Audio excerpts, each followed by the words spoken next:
ਸਤਨਾਮ।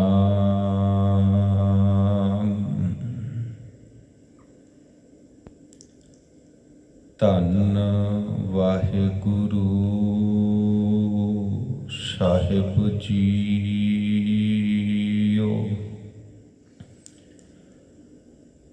ਗੁਰੂ ਗਰੀਬ ਨਿਵਾਜ,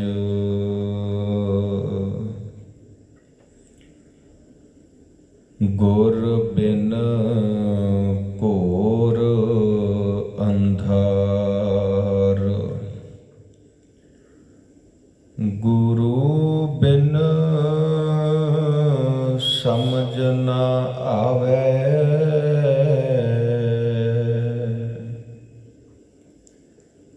ਗੁਰ ਬਿਨ ਸੁਰਤ ਨਾ ਸਿਧ। ਗੁਰੂ ਬਿਨ ਮੁਕਤ ਨਾ ਪਾਵੈ, ਗੁਰ ਕਰ ਸੱਚ ਵਿਚਾਰ। ਗੁਰੂ ਕਰ ਰੇ ਮਨ ਮੇਰੇ, ਗੁਰ ਕਰ ਸ਼ਬਦ ਸਪੁਨ। ਅਗਨ ਕਟੇ ਸਭ ਤੇਰੇ, ਗੁਰ ਨੈਣ ਬੈਨ ਗੁਰ ਗੁਰ ਕਰੋ। ਗੁਰੂ ਸਤ ਕਵ ਨਲ ਕਹੈ, ਜਿਨ ਗੁਰੂ ਨਾ ਦੇਖਿਓ ਨਿਹ ਕੀਓ। ਤੇ ਅਕਿਆਥ ਸੰਸਾਰ ਮੈਂ, ਵਾਰ ਵਾਰ ਜਾਈ ਗੁਰ ਉਪਰ। ਪੈ ਪੈਰੀ ਸੰਤ ਮਨਾਈ, ਨਾਨਕ ਵਿਚਾਰਾ ਭਇਆ ਦੀਵਾਨਾ। ਹਰ ਤੋ ਦਰਸ਼ਨ ਕੈ ਤਾਈ, ਪਤਿਤ ਉਧਾਰਨ ਸਤਿਗੁਰ ਮੇਰਾ। ਮੋਹੇ ਤਿਸ ਕਾ ਪਰਵਾਸਾ, ਬਖਸ਼ ਲਏ ਸਭ ਸੱਚੇ ਸਾਹਿਬ। ਸੁਣ ਨਾਨਕ ਕੀ ਅਰਦਾਸਾ, ਬਖਸ਼ ਲਏ ਸਭ ਸੱਚੇ ਸਾਹਿਬ। ਸੁਣ ਨਾਨਕ ਕੀ ਅਰਦਾਸਾ।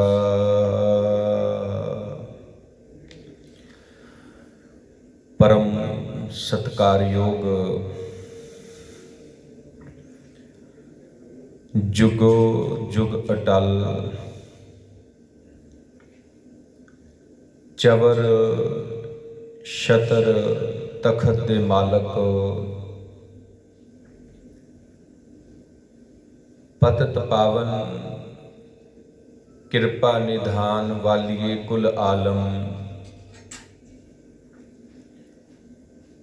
ਗਿਆਨ ਦੇ ਸਾਗਰ ਗੁਰਬਾਣੀ ਦੇ ਮੁਜੱਸਮੇ ਸਰਵਰੇ ਕਾਇਨਾਤ।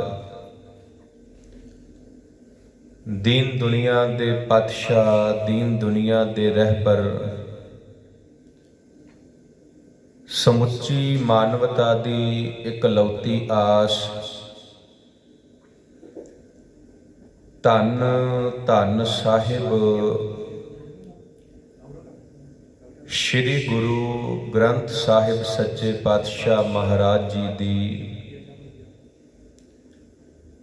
ਪਾਵਨ ਅਤੇ ਪਵਿੱਤਰ ਬਾਰਗਾਹ ਦੇ ਅੰਦਰ ਸ਼ਿਸ਼ੋਭਤ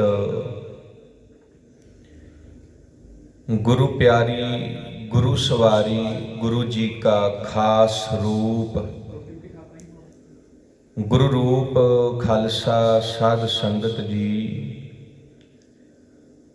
ਵਡਭਾਗੇ ਹਾਂ, ਬਹੁਤ ਵੱਡੇ ਭਾਗ ਨੇ ਸਾਡੇ ਸਾਰਿਆਂ ਦੇ ਜੋ ਸਾਹਿਬਾਂ ਦੀ ਪਾਵਨ ਗੋਦ ਵਿੱਚ ਬੈਠਣ ਦਾ ਇਹ ਸੁਭਾਗ ਸਮਾਂ ਸੁਭਾਗ ਅਵਸਰ ਪ੍ਰਾਪਤ ਹੋਇਆ ਹੈ। ਸਾਧ ਸੰਗਤ, ਜਗਤ ਗੁਰੂ ਧੰਨ ਗੁਰੂ ਨਾਨਕ ਦੇਵ ਸੱਚੇ ਪਾਤਸ਼ਾਹ ਮਹਾਰਾਜ, ਜਿਨ੍ਹਾਂ ਦਾ ਪ੍ਰਕਾਸ਼ ਪੁਰਬ 19 ਨਵੰਬਰ ਨੂੰ ਸਮੁੱਚੇ ਸੰਸਾਰ ਦੇ ਵਿੱਚ, ਸਮੁੱਚੇ ਵਿਸ਼ਵ ਦੇ ਵਿੱਚ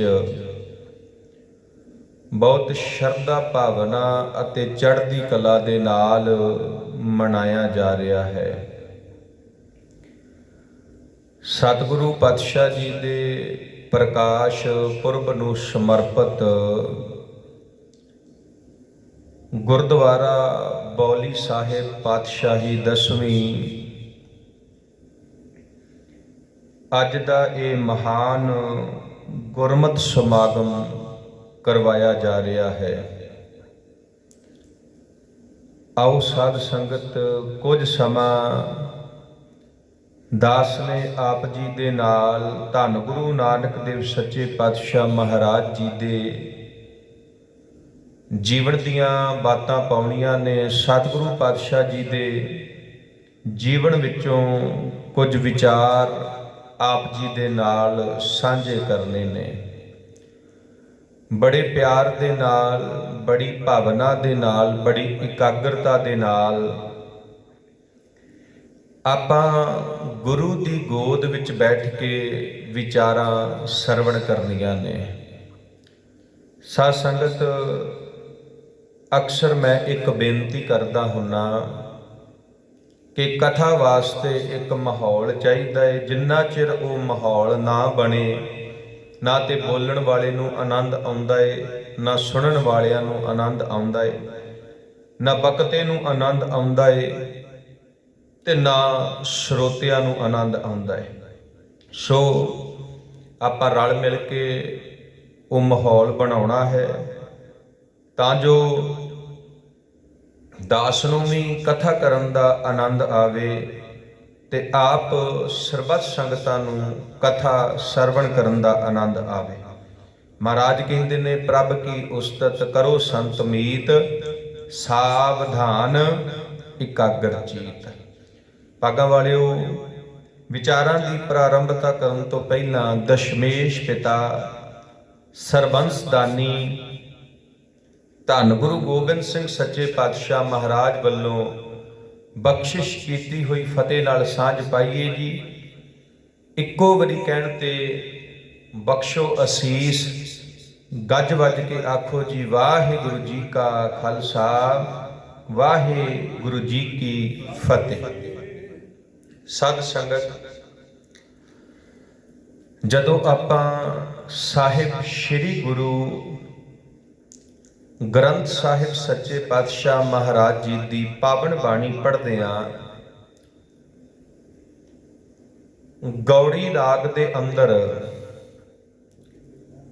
ਸਤਿਗੁਰੂ ਪਾਤਸ਼ਾਹ ਜੀ ਦੀ ਪਾਵਨ ਬਾਣੀ ਦੇ ਵਿੱਚੋਂ ਮੈਂ 3 ਪੰਕਤੀਆਂ ਆਪ ਜੀ ਦੇ ਨਾਲ ਸਾਂਝੀਆਂ ਕਰਾਂਗਾ। ਫਿਰ ਬੇਨਤੀ ਸੁਣਿਓ। ਗੌੜੀ ਰਾਗ ਦੇ ਅੰਦਰ ਧੰਨ ਗੁਰੂ ਗ੍ਰੰਥ ਸਾਹਿਬ ਸੱਚੇ ਪਾਤਸ਼ਾਹ ਮਹਾਰਾਜ ਜੀ ਦੀ ਪਾਵਨ ਬਾਣੀ ਵਿੱਚੋਂ 3 ਪੰਕਤੀਆਂ, 3 ਬਚਨ ਸਤਿਗੁਰੂ ਪਾਤਸ਼ਾਹ ਜੀ ਦੇ ਮੈਂ ਆਪ ਜੀ ਦੇ ਨਾਲ ਸਾਂਝੇ ਕਰਾਂਗਾ। ਪਹਿਲਾ ਬਚਨ ਹੈ, ਤਿਸ ਕੋ ਵਾਹ ਵਾਹ ਜੇ ਵਾਟ ਦਿਖਾਵੇ। दूसरा वचन है, तिसको वाह वाह जे शब्द सुनावे। ते तीसरा वचन है तिसको वाह वाह जे मेल मिलावे। फिर ये तिन्ने पंक्तियां, ये तिन्ने वचन ध्यान नाल सरवण करियो। पहला वचन है तिसको वाह वाह जे वाट दिखावे। दूसरा वचन है तिसको वाह वाह जे शब्द सुनावे। ते तीसरा वचन है तिसको वाह वाह जे मेल मिलावे। कहण तो भाव उस गुरु दी वाह वाह करनी चाहिदी है, उस गुरु दी वडियाई करनी चाहिदी है जिस गुरु ने सानू जीवन दा, जिंदगी दा सही रस्ता, सही राह दिखाया है।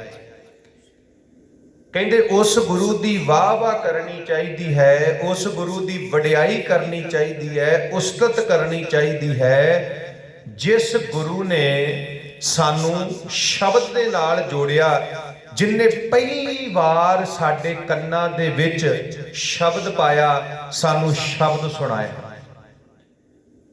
तीसरा वचन है उस गुरु की वाह वाह करनी चाहिए है, उस गुरु की वडियाई करनी चाहिए है जिस गुरु ने सानू रब दे नाल जोड़िया, परमात्मा दे नाल जोड़िया, सानू रब दे घर दा रस्ता दिखाया, परमात्मा दे घर दा रस्ता दिखाया।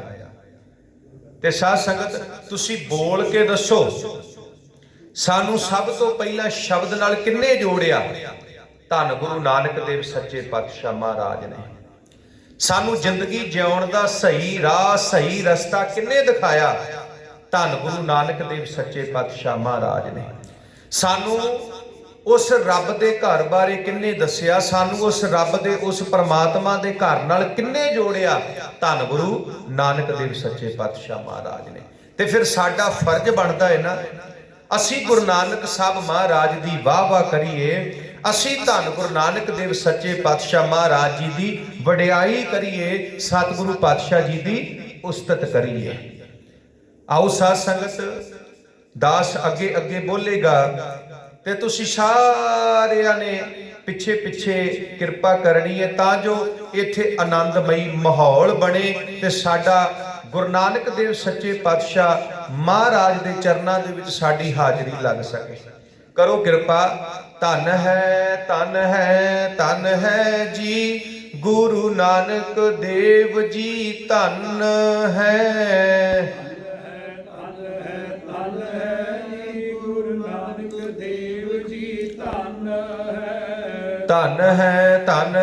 धन है जी गुरु नानक साहब जी, धन है।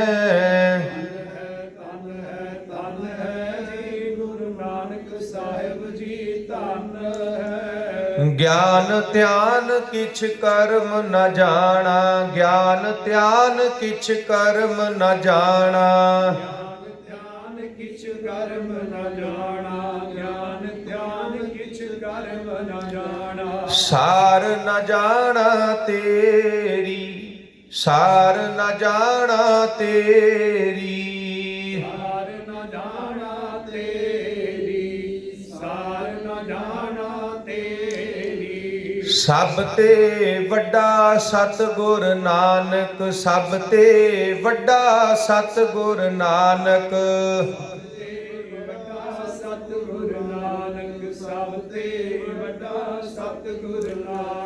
जिन कल राखी मेरी, जिन कल राखी मेरी, जिन कल राखी मेरी, जिन कल राखी मेरी। सिद्ध बोलन शुभ बचन, सिद्ध बोलन शुभ बचन,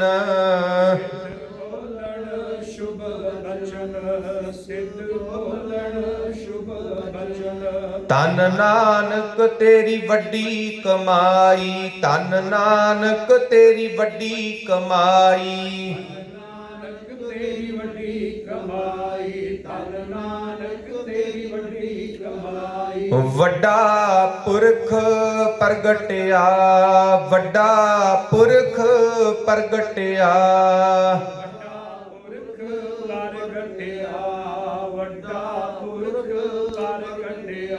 कल जुग अंदर जोत जगाई, कल जुग अंदर जोत जगाई। अंदर जोत जगाई, कल युग अंदर जोत जगाई। सत संगत हकीम जोगी अल्लाह यार खां जिन्हें धन गुरु नानक देव सच्चे पातशाह महाराज जी की उस्तत करदिया होया, सतगुरु पातशाह जी की वडियाई करदिया होया, महाराज की महिमा करदिया होया बड़े प्यारे बचन कहे ने। वो कहता दुनिया के लोगों, गुरु नानक देव सच्चे पातशाह महाराज तो पहला इस संसार दे उत्ते बड़े पैगंबर आए, इस संसार दे उत्ते बड़े औलीए आए, बड़े धर्मात्मा आए। पर गुरु नानक तो पहला जिन्ने भी पैगंबर, जिन्ने भी औलीए, जिन्ने भी धर्मात्मा इस संसार दे विच आए, उन्हां नूं केवल ते केवल उन्हां दे धर्म दे लोक याद करते हैं कि जिन्ने भी धर्मात्मा, जिन्ने भी पैगंबर गुरु नानक साहब तो पहला इस संसार ते आए ने, उन्हां नूं केवल ते केवल उन्हां दे धर्म दे लोग याद करते ने। एक बाबा नानक है जिन्हों पूरी दुनिया याद करती है, जिन्हों पूरा संसार याद करता है। ਉਹਦੇ बचन आपां पढ़ते हैं, वो कहता यूं तो हुए हैं बहुत से रहनुमा इस जहां में, यूं तो हुए हैं बहुत से रहनुमा इस यहाँ में, नबी वली औलिए इस यहाँ में, यूं तो हुए हैं बहुत से पारसा इस जहां में, जिन्हें भेजता है खुद खुदा इस जहां में, फकत उनके पैरू उनको जानते हैं, मगर हे गुरु नानक तुझको सारे रब मानते हैं। भी एक गुरु नानक है जिन्हों पूरी दुनिया याद करती है, जिन्हों पूरा संसार याद करता है, पूरा संसार याद करता है। साध संगत एक दिन धन गुरु नानक देव सच्चे पातशाह महाराज करतारपुर साहब की धरती, सतगुरु पातशाह जी मंजे ते ऐदा चौकड़ा मार के बैठे ने। महाराज मंजे ते चौकड़ा मार के बैठे ने। सतगुरु पातशाह जी ने अपने वड्डे सपुत्र श्री चंद नूं अपने कोल आवाज मारी। बाबा श्री चंद जी गुरु नानक साहब दे कोल आके बह गए। छोटे पुत्र लखमी दास नूं आवाज मारी ते वो भी गुरु नानक साहब महाराज दे कोल आके बह गए। वड्डा पुत्र भी गुरु नानक साहब दे कोल आके बह गया ते छोटा पुत्र भी गुरु नानक साहब दे कोल आके बह गया। गुरु नानक साहब आवाज मारदे ने भाई लैणे नूं, लैणिया तू भी मेरे कोल आ। ते गुरु नानक साहब जी का हुक्म मान के भाई लैणा भी गुरु नानक साहब महाराज दे कोल आके बह गया। हुण सतगुरु पातशाह मंजे ते चौकड़ा मार के बैठे ने, तिन्ने गुरु नानक दे सामने बैठे ने, बाबा श्री चंद, बाबा लखमी दास ते भाई लैणा जी। हुण सतगुरु पातशाह जी ने तिन्ना दे सामने हथ दी हथेली ते ऐदां टका रख के ते अपनी मुट्ठी नूं ऐदां बंद कर लिया। हथ दी हथेली ते टका रख के मुट्ठी नूं सतगुरु पातशाह जी ने बंद कर लिया। जदों महाराज ने मुट्ठी नूं बंद कीता, सतगुरु पातशाह अपने वड्डे पुੱਤ नूं पुछदे ने, पुੱਤਰ जी तुसीं दसो मेरी मुट्ठी दे विच की है? ते वड्डा पुੱਤ कहंदा पिता जी तुहाडी मुट्ठी दे विच टका। की जी? तुहाडी मुट्ठी विच टका। छोटे पुੱਤ नूं पुछिया, पुੱਤਰ जी तुसीं दसो मेरी मुट्ठी दे विच की है? ते छोटा पुੱਤ कहंदा पिता जी तुहाडी मुट्ठी विच टका। वड्डे नूं पुछिया, वड्डा भी कहंदा तुहाडी मुट्ठी विच टका। छोटे पुੱਤ नूं पुछिया, छोटा पुੱਤ भी कहंदा पिता जी तुहाडी मुट्ठी विच टका। हुण साध संगत वारी आई भाई लैणे दी। लैणिया तू दस मेरी मुट्ठी दे विच की है? जदों भाई लैणे नूं पुछिया, कहंदे भाई लैणे दियां अखां विच अथरू आ गए। दोवें हथ जोड़े भाई लैणे ने।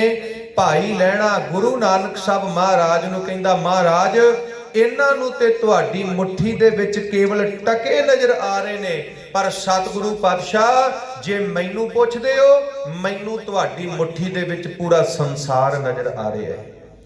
मैनू तुहाडी मुट्ठी दे विच पूरा ब्रह्मंड नजर आ रहा। मैनू तुहाडी मुट्ठी दे विच कुल कायनात नजर आ रही है। कुल कायनात नजर आ रही है। ते साध संगत इस गल दे विच कोई शक नहीं। गुरु ग्रंथ साहब की बाणी भी इस गल की गवाही भरदी है। सुनी अरदास स्वामी मेरे सर्व कला बाणी आई, प्रगट भई सगले जुग अंतर, गुरु नानक की वडियाई। कली पंजाब दे विच नहीं, कली हिंदुस्तान दे विच नहीं, बल्कि समुचे संसार दे विच गुरु नानक साहब की वडियाई हो रही है। समुचा संसार जे चल रहा है तो वह गुरु नानक साहब के आसरे चल रहा है। धन गुरु नानक देव सच्चे पातशाह महाराज समुचे संसार के मालक ने, समुचे संसार दे। भाई साहब भाई गुरदास जी की आपां वार पढ़ते हैं ते भाई गुरदास जी भी इस गल के उत्ते मोहर लाउंदे ने। भाई साहब कहते गंग बनारस हिंदुआ, मुसलमाना मक्का काबा। कहते हिंदू वीर गंगा जाते ने, बनारस जाते ने, मुसलमान मक्के जाते ने, बगदाद जाते ने। गंग बनारस हिंदुआ, मुसलमाना मक्का काबा। घर घर बाबा गाह भी है, पर दुनिया के हर घर दे विच, हर घर दे विच गुरु नानक साहब दे गुण गाए जाते हैं। गुरु नानक साहब नूं गाया जाता है, गुरु नानक साहब नूं चेते कीता जाता है। घर घर बाबा गाह भी है, वजन ताल मृदंगर बाबा। भगत वशल होए आया, पतित उदाहरण अजब अजाबा। हुक्मै अंदर सब को, कुदरत किस दी करे जवाबा। कहते सारा संसार गुरु नानक साहब के हुक्म विच है। हुक्मै अंदर सब को, कुदरत किस दी करे जवाबा। ते अंत दे विच भाई गुरदास जी कहते या हर पीर जगत गुर बाबा। गुरु नानक देव सच्चे पातशाह महाराज पूरी दुनिया दे गुरु ने। गुरु नानक साहब पूरी दुनिया दे बाबे ने। गुरु नानक साहब पूरी दुनिया दे पीर ने, पूरी दुनिया दे पीर। माफ करना साध संगत, एक बेनती करांगा, साडा होर किसी गुरु नाल कोई संबंध नहीं। साडा गुरु केवल गुरु नानक है। साडा गुरु केवल गुरु नानक है। साडा होर किसी बाबे नाल कोई संबंध नहीं। बहुत बाबे ने पंजाब की धरती ते, हिंदुस्तान की धरती, पर माफ करना साडा होर किसी बाबे नाल कोई संबंध नहीं। साडा बाबा केवल गुरु नानक है, केवल गुरु नानक। ते माफ करना साध संगत, ਥਾਂ ਥਾਂ ਦੇ ਉੱਤੇ ਪੰਜਾਬ ਦੇ ਵਿੱਚ ਪੀਰਾਂ ਦੀਆਂ ਕਬਰਾਂ ਬਣੀਆਂ। ਸਾਡਾ ਕਿਸੇ ਪੀਰ ਨਾਲ ਕੋਈ ਸੰਬੰਧ ਨਹੀਂ। ਸਾਡਾ ਪੀਰ ਕੌਣ ਹੈ? ਸਾਡਾ ਪੀਰ ਵੀ ਗੁਰੂ ਨਾਨਕ ਹੈ। ਸਾਡਾ ਗੁਰੂ ਵੀ ਗੁਰੂ ਨਾਨਕ ਹੈ, ਸਾਡਾ ਬਾਬਾ ਵੀ ਗੁਰੂ ਨਾਨਕ ਹੈ, ਤੇ ਸਾਡਾ ਪੀਰ ਵੀ ਗੁਰੂ ਨਾਨਕ ਹੈ। ਯਾ ਹਰ ਪੀਰ ਜਗਤ ਗੁਰ ਬਾਬਾ। ਭਾਈ ਗੁਰਦਾਸ ਜੀ ਕਹਿੰਦੇ ਗੁਰੂ ਨਾਨਕ ਸਾਹਿਬ ਪੂਰੀ ਦੁਨੀਆ ਦੇ ਪੀਰ ਨੇ, ਗੁਰੂ ਨਾਨਕ ਸਾਹਿਬ ਪੂਰੀ ਦੁਨੀਆ ਦੇ ਬਾਬੇ ਨੇ, ਗੁਰੂ ਨਾਨਕ ਸਾਹਿਬ ਪੂਰੀ ਦੁਨੀਆ ਦੇ ਗੁਰੂ ਨੇ, ਪੂਰੀ ਦੁਨੀਆ ਦੇ, ਪੂਰੇ ਸੰਸਾਰ ਦੇ ਗੁਰੂ ਨੇ।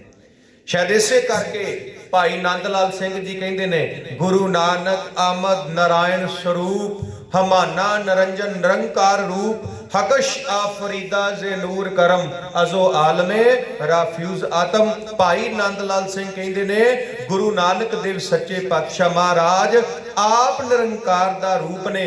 गुरु नानक देव सच्चे पातशाह महाराज आप परमेश्वर ने, आप रब ने, आप रब ने। ध्यान देना साध संगत, थोड़ी जी विचार गुरु नानक देव सच्चे पातशाह महाराज के जन्म की आपां करांगे। दाई दौलता जी कहंदे गुरु नानक देव सच्चे पातशाह महाराज माता तृप्ता दी कुख नूं भाग ला रहे हैं। सतगुरु पातशाह माता तृप्ता दी कुख नूं भाग ला रहे हैं। ते साध संगत एक दिन ना दाई दौलता आई ते आके दाई दौलता मेहता कल्याण दास नूं कहंदी मेहता कल्याण दास रब ने पहला तेनू धी दी दात दित्ती है, परमात्मा ने पहला तेनू धी दी दात दित्ती है। ते मेहता कल्याण दास जे इस वारी तेनू रब ने पुੱਤ दी दात दित्ती ना, परमात्मा ने पुੱਤ दी दात दित्ती, ते मेरे प्रति कोई कंजूसी ना करी, मेरे प्रति कोई कंजूसी ना करी।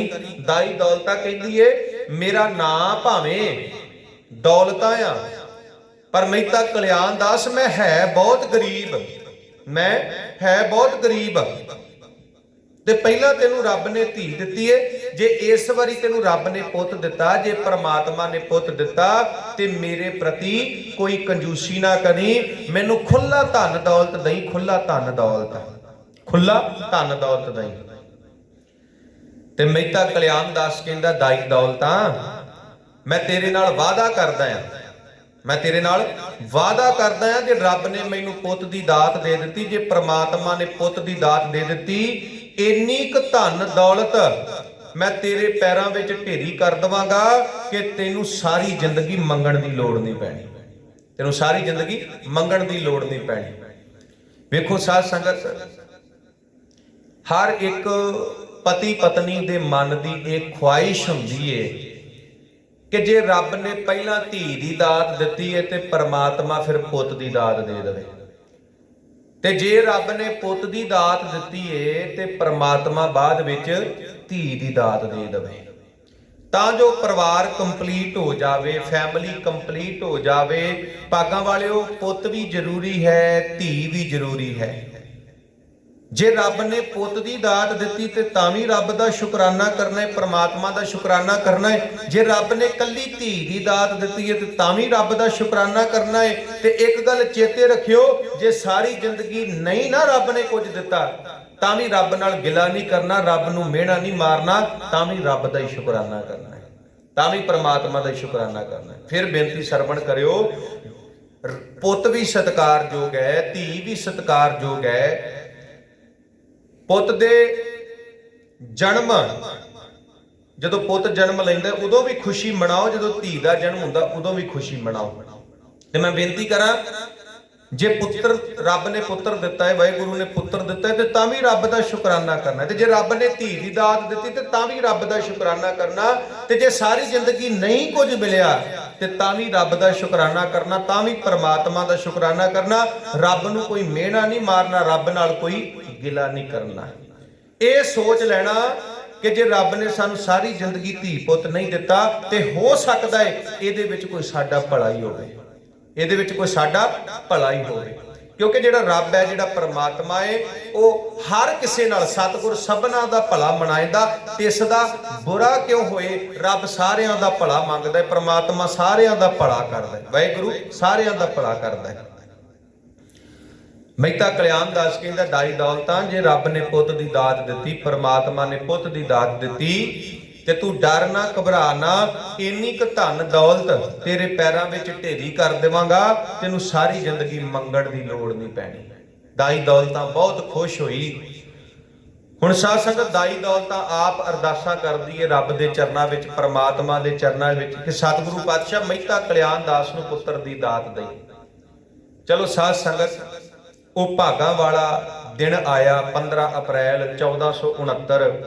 ਰਾਏ ਭੋਏ ਦੀ ਤਲਵੰਡੀ ਮਹਿਤਾ ਕਲਿਆਣ ਦਾਸ ਦੇ ਘਰ ਮਾਤਾ ਤ੍ਰਿਪਤਾ ਦੀ ਕੁੱਖ ਤੋਂ ਅੰਮ੍ਰਿਤ ਵੇਲੇ ਧੰਨ ਗੁਰੂ ਨਾਨਕ ਦੇਵ ਸੱਚੇ ਪਾਤਸ਼ਾਹ ਮਹਾਰਾਜ ਜੀ ਦਾ ਪ੍ਰਕਾਸ਼ ਹੋਇਆ। ਧੰਨ ਧੰਨ ਪਿਤਾ, ਧੰਨ ਧੰਨ ਕੁਲ, ਧੰਨ ਧੰਨ ਸੋ ਜਨਨੀ ਜਿਨ ਗੁਰੂ ਜਣਿਆ ਮਾਇ। ਧੰਨ ਜਨਨੀ ਜਿਨ ਜਾਇਆ, ਧੰਨ ਪਿਤਾ ਪ੍ਰਧਾਨ, ਸਤਿਗੁਰ ਸੇਵ ਸੁਖ ਪਾਇਆ, ਵਿੱਚੋਂ ਗਿਆ ਗੁਮਾਨ। ਭਾਈ ਗੁਰਦਾਸ ਜੀ ਕਹਿੰਦੇ, ਧੰਨ ਜਨੇਂਦੀ ਮਾਓ ਜੋਦਾ ਜੋਦੀ ਹੈ। ਧੰਨ ਉਹ ਮਾਂ ਜਿਹੜੀ ਮਾਂ ਭਗਤੀ ਕਰਨ ਵਾਲੇ ਪੁੱਤਰ ਨੂੰ ਜਨਮ ਦਿੰਦੀ ਹੈ। ਮੈਂ ਕਹਿੰਦਾ, ਕਿੰਨਾ ਜਪ, ਕਿੰਨਾ ਤਪ, ਕਿੰਨੀ ਬੰਦਗੀ, ਕਿੰਨੀ ਭਗਤੀ ਹੋਵੇਗੀ ਮਾਤਾ ਤ੍ਰਿਪਤਾ ਦੀ, ਜਿਨ੍ਹਾਂ ਦੀ ਕੁੱਖ ਤੋਂ ਧੰਨ ਗੁਰੂ ਨਾਨਕ ਦੇਵ ਸੱਚੇ ਪਾਤਸ਼ਾਹ ਮਹਾਰਾਜ ਦਾ ਪ੍ਰਕਾਸ਼ ਹੋਇਆ, ਜਿਨ੍ਹਾਂ ਦੀ ਕੁੱਖ ਤੋਂ ਸਤਿਗੁਰੂ ਪਾਤਸ਼ਾਹ ਜੀ ਨੇ ਅਵਤਾਰ ਧਾਰਿਆ। ਹੁਣ ਅੰਮ੍ਰਿਤ ਵੇਲੇ ਸਾਧ ਸੰਗਤ, ਅੰਮ੍ਰਿਤ ਵੇਲੇ ਮਾਤਾ ਤ੍ਰਿਪਤਾ ਦੀ ਕੁੱਖ ਤੋਂ ਗੁਰੂ ਨਾਨਕ ਸਾਹਿਬ ਜੀ ਦਾ ਪ੍ਰਕਾਸ਼ ਹੋਇਆ, ਗੁਰੂ ਨਾਨਕ ਸਾਹਿਬ ਜੀ ਦਾ ਪ੍ਰਕਾਸ਼ ਹੋਇਆ। ਤੇ ਮੈਂ ਬੇਨਤੀ ਕਰਾਂ, ਸਭ ਤੋਂ ਜਿਹੜਾ ਪਹਿਲਾ ਦਰਸ਼ਨ ਹੈ ਨਾ, ਸਭ ਤੋਂ ਪਹਿਲਾ ਦਰਸ਼ਨ ਜਿਹੜਾ ਗੁਰੂ ਨਾਨਕ ਸਾਹਿਬ ਜੀ ਦਾ ਸਭ ਤੋਂ ਪਹਿਲਾ ਦਰਸ਼ਨ, ਭਾਗਾਂ ਵਾਲਿਓ, ਉਹ ਦਾਈ ਦੌਲਤਾਂ ਨੇ ਪਾਇਆ। ਦਾਈ ਦੌਲਤਾਂ ਨੇ, ਕਿਤੇ ਸੋਚ ਕੇ ਵੇਖੋ, महसूस करके देखो साध संगत, महसूस करके ਉਹ ਗੁਰੂ ਨਾਨਕ ਜਿਹਨੂੰ ਪੂਰੀ ਦੁਨੀਆ ਪੂਜਦੀ ਹੈ, ਉਹ ਗੁਰੂ ਨਾਨਕ ਜਿਹੜਾ ਆਪ ਰੱਬ ਹੈ, ਆਪ ਪਰਮੇਸ਼ਰ ਹੈ। ਤੇ ਜਿੱਦਣ ਗੁਰੂ ਨਾਨਕ ਇਸ ਸੰਸਾਰ ਦੇ ਵਿੱਚ ਆਉਂਦਾ ਹੈ, ਜਿੱਦਣ ਮਾਤਾ ਤ੍ਰਿਪਤਾ ਦੀ ਕੁੱਖ ਤੋਂ ਗੁਰੂ ਨਾਨਕ ਸਾਹਿਬ ਮਹਾਰਾਜ ਜੀ ਦਾ ਅਵਤਾਰ ਹੁੰਦਾ ਹੈ, ਪ੍ਰਕਾਸ਼ ਹੁੰਦਾ ਹੈ, ਤੇ ਸਭ ਤੋਂ ਜਿਹੜਾ ਪਹਿਲਾ ਦਰਸ਼ਨ ਹੈ ਉਹ ਦਾਈ ਦੌਲਤਾਂ ਕਰਦੀ ਹੈ। ਗੁਰੂ ਨਾਨਕ ਸਾਹਿਬ ਮਹਾਰਾਜ ਦਾ ਪਹਿਲਾ ਦਰਸ਼ਨ ਦਾਈ ਦੌਲਤਾਂ ਪਾਉਂਦੀ ਹੈ। ਤੇ ਮੈਂ ਕਹਿੰਦਾ ਕਿੰਨੀ ਭਾਗਾਂ ਵਾਲੀ ਹੈ ਦਾਈ ਦੌਲਤਾਂ, ਕਿੰਨੀ ਭਾਗਾਂ ਵਾਲੀ, ਕਿੰਨੇ ਚੰਗੇ ਕਰਮ ਹੋਣਗੇ ਉਹਦੇ, ਕਿੰਨੇ ਚੰਗੇ ਕਰਮ ਹੋਣਗੇ ਭਾਗਾਂ ਵਾਲਿਓ, ਕਿੰਨੇ ਨਸੀਬ ਉਸ ਰੱਬ ਨੇ ਦਾਈ ਦੌਲਤਾਂ ਦੇ ਚੰਗੇ ਲਿਖੇ ਹੋਣਗੇ ਜਿਨੇ ਸਭ ਤੋਂ ਪਹਿਲਾਂ ਗੁਰੂ ਨਾਨਕ ਸਾਹਿਬ ਦੇ ਦਰਸ਼ਨ ਕੀਤੇ। ਸਭ ਤੋਂ ਪਹਿਲਾਂ ਮੈਂ ਕਹਿੰਦਾ ਸਭ ਤੋਂ ਵੱਡਿਆਂ ਭਾਗਾਂ ਵਾਲੀ ਇਹ ਦਾਈ ਦੌਲਤਾਂ, ਸਭ ਤੋਂ ਵੱਡਿਆਂ ਭਾਗਾਂ ਵਾਲੀ। ਪੂਰੀ ਦੁਨੀਆ ਦੇ ਵਿੱਚੋਂ ਸਭ ਤੋਂ ਵੱਡੇ ਭਾਗ ਨੇ ਦਾਈ ਦੌਲਤਾਂ ਦੇ, ਜਿਨੇ ਸਭ ਤੋਂ ਪਹਿਲਾਂ ਰੱਬ ਦੇ, ਪਰਮਾਤਮਾ ਦੇ, ਪਰਮੇਸ਼ਰ ਦੇ ਦਰਸ਼ਨ ਕੀਤੇ।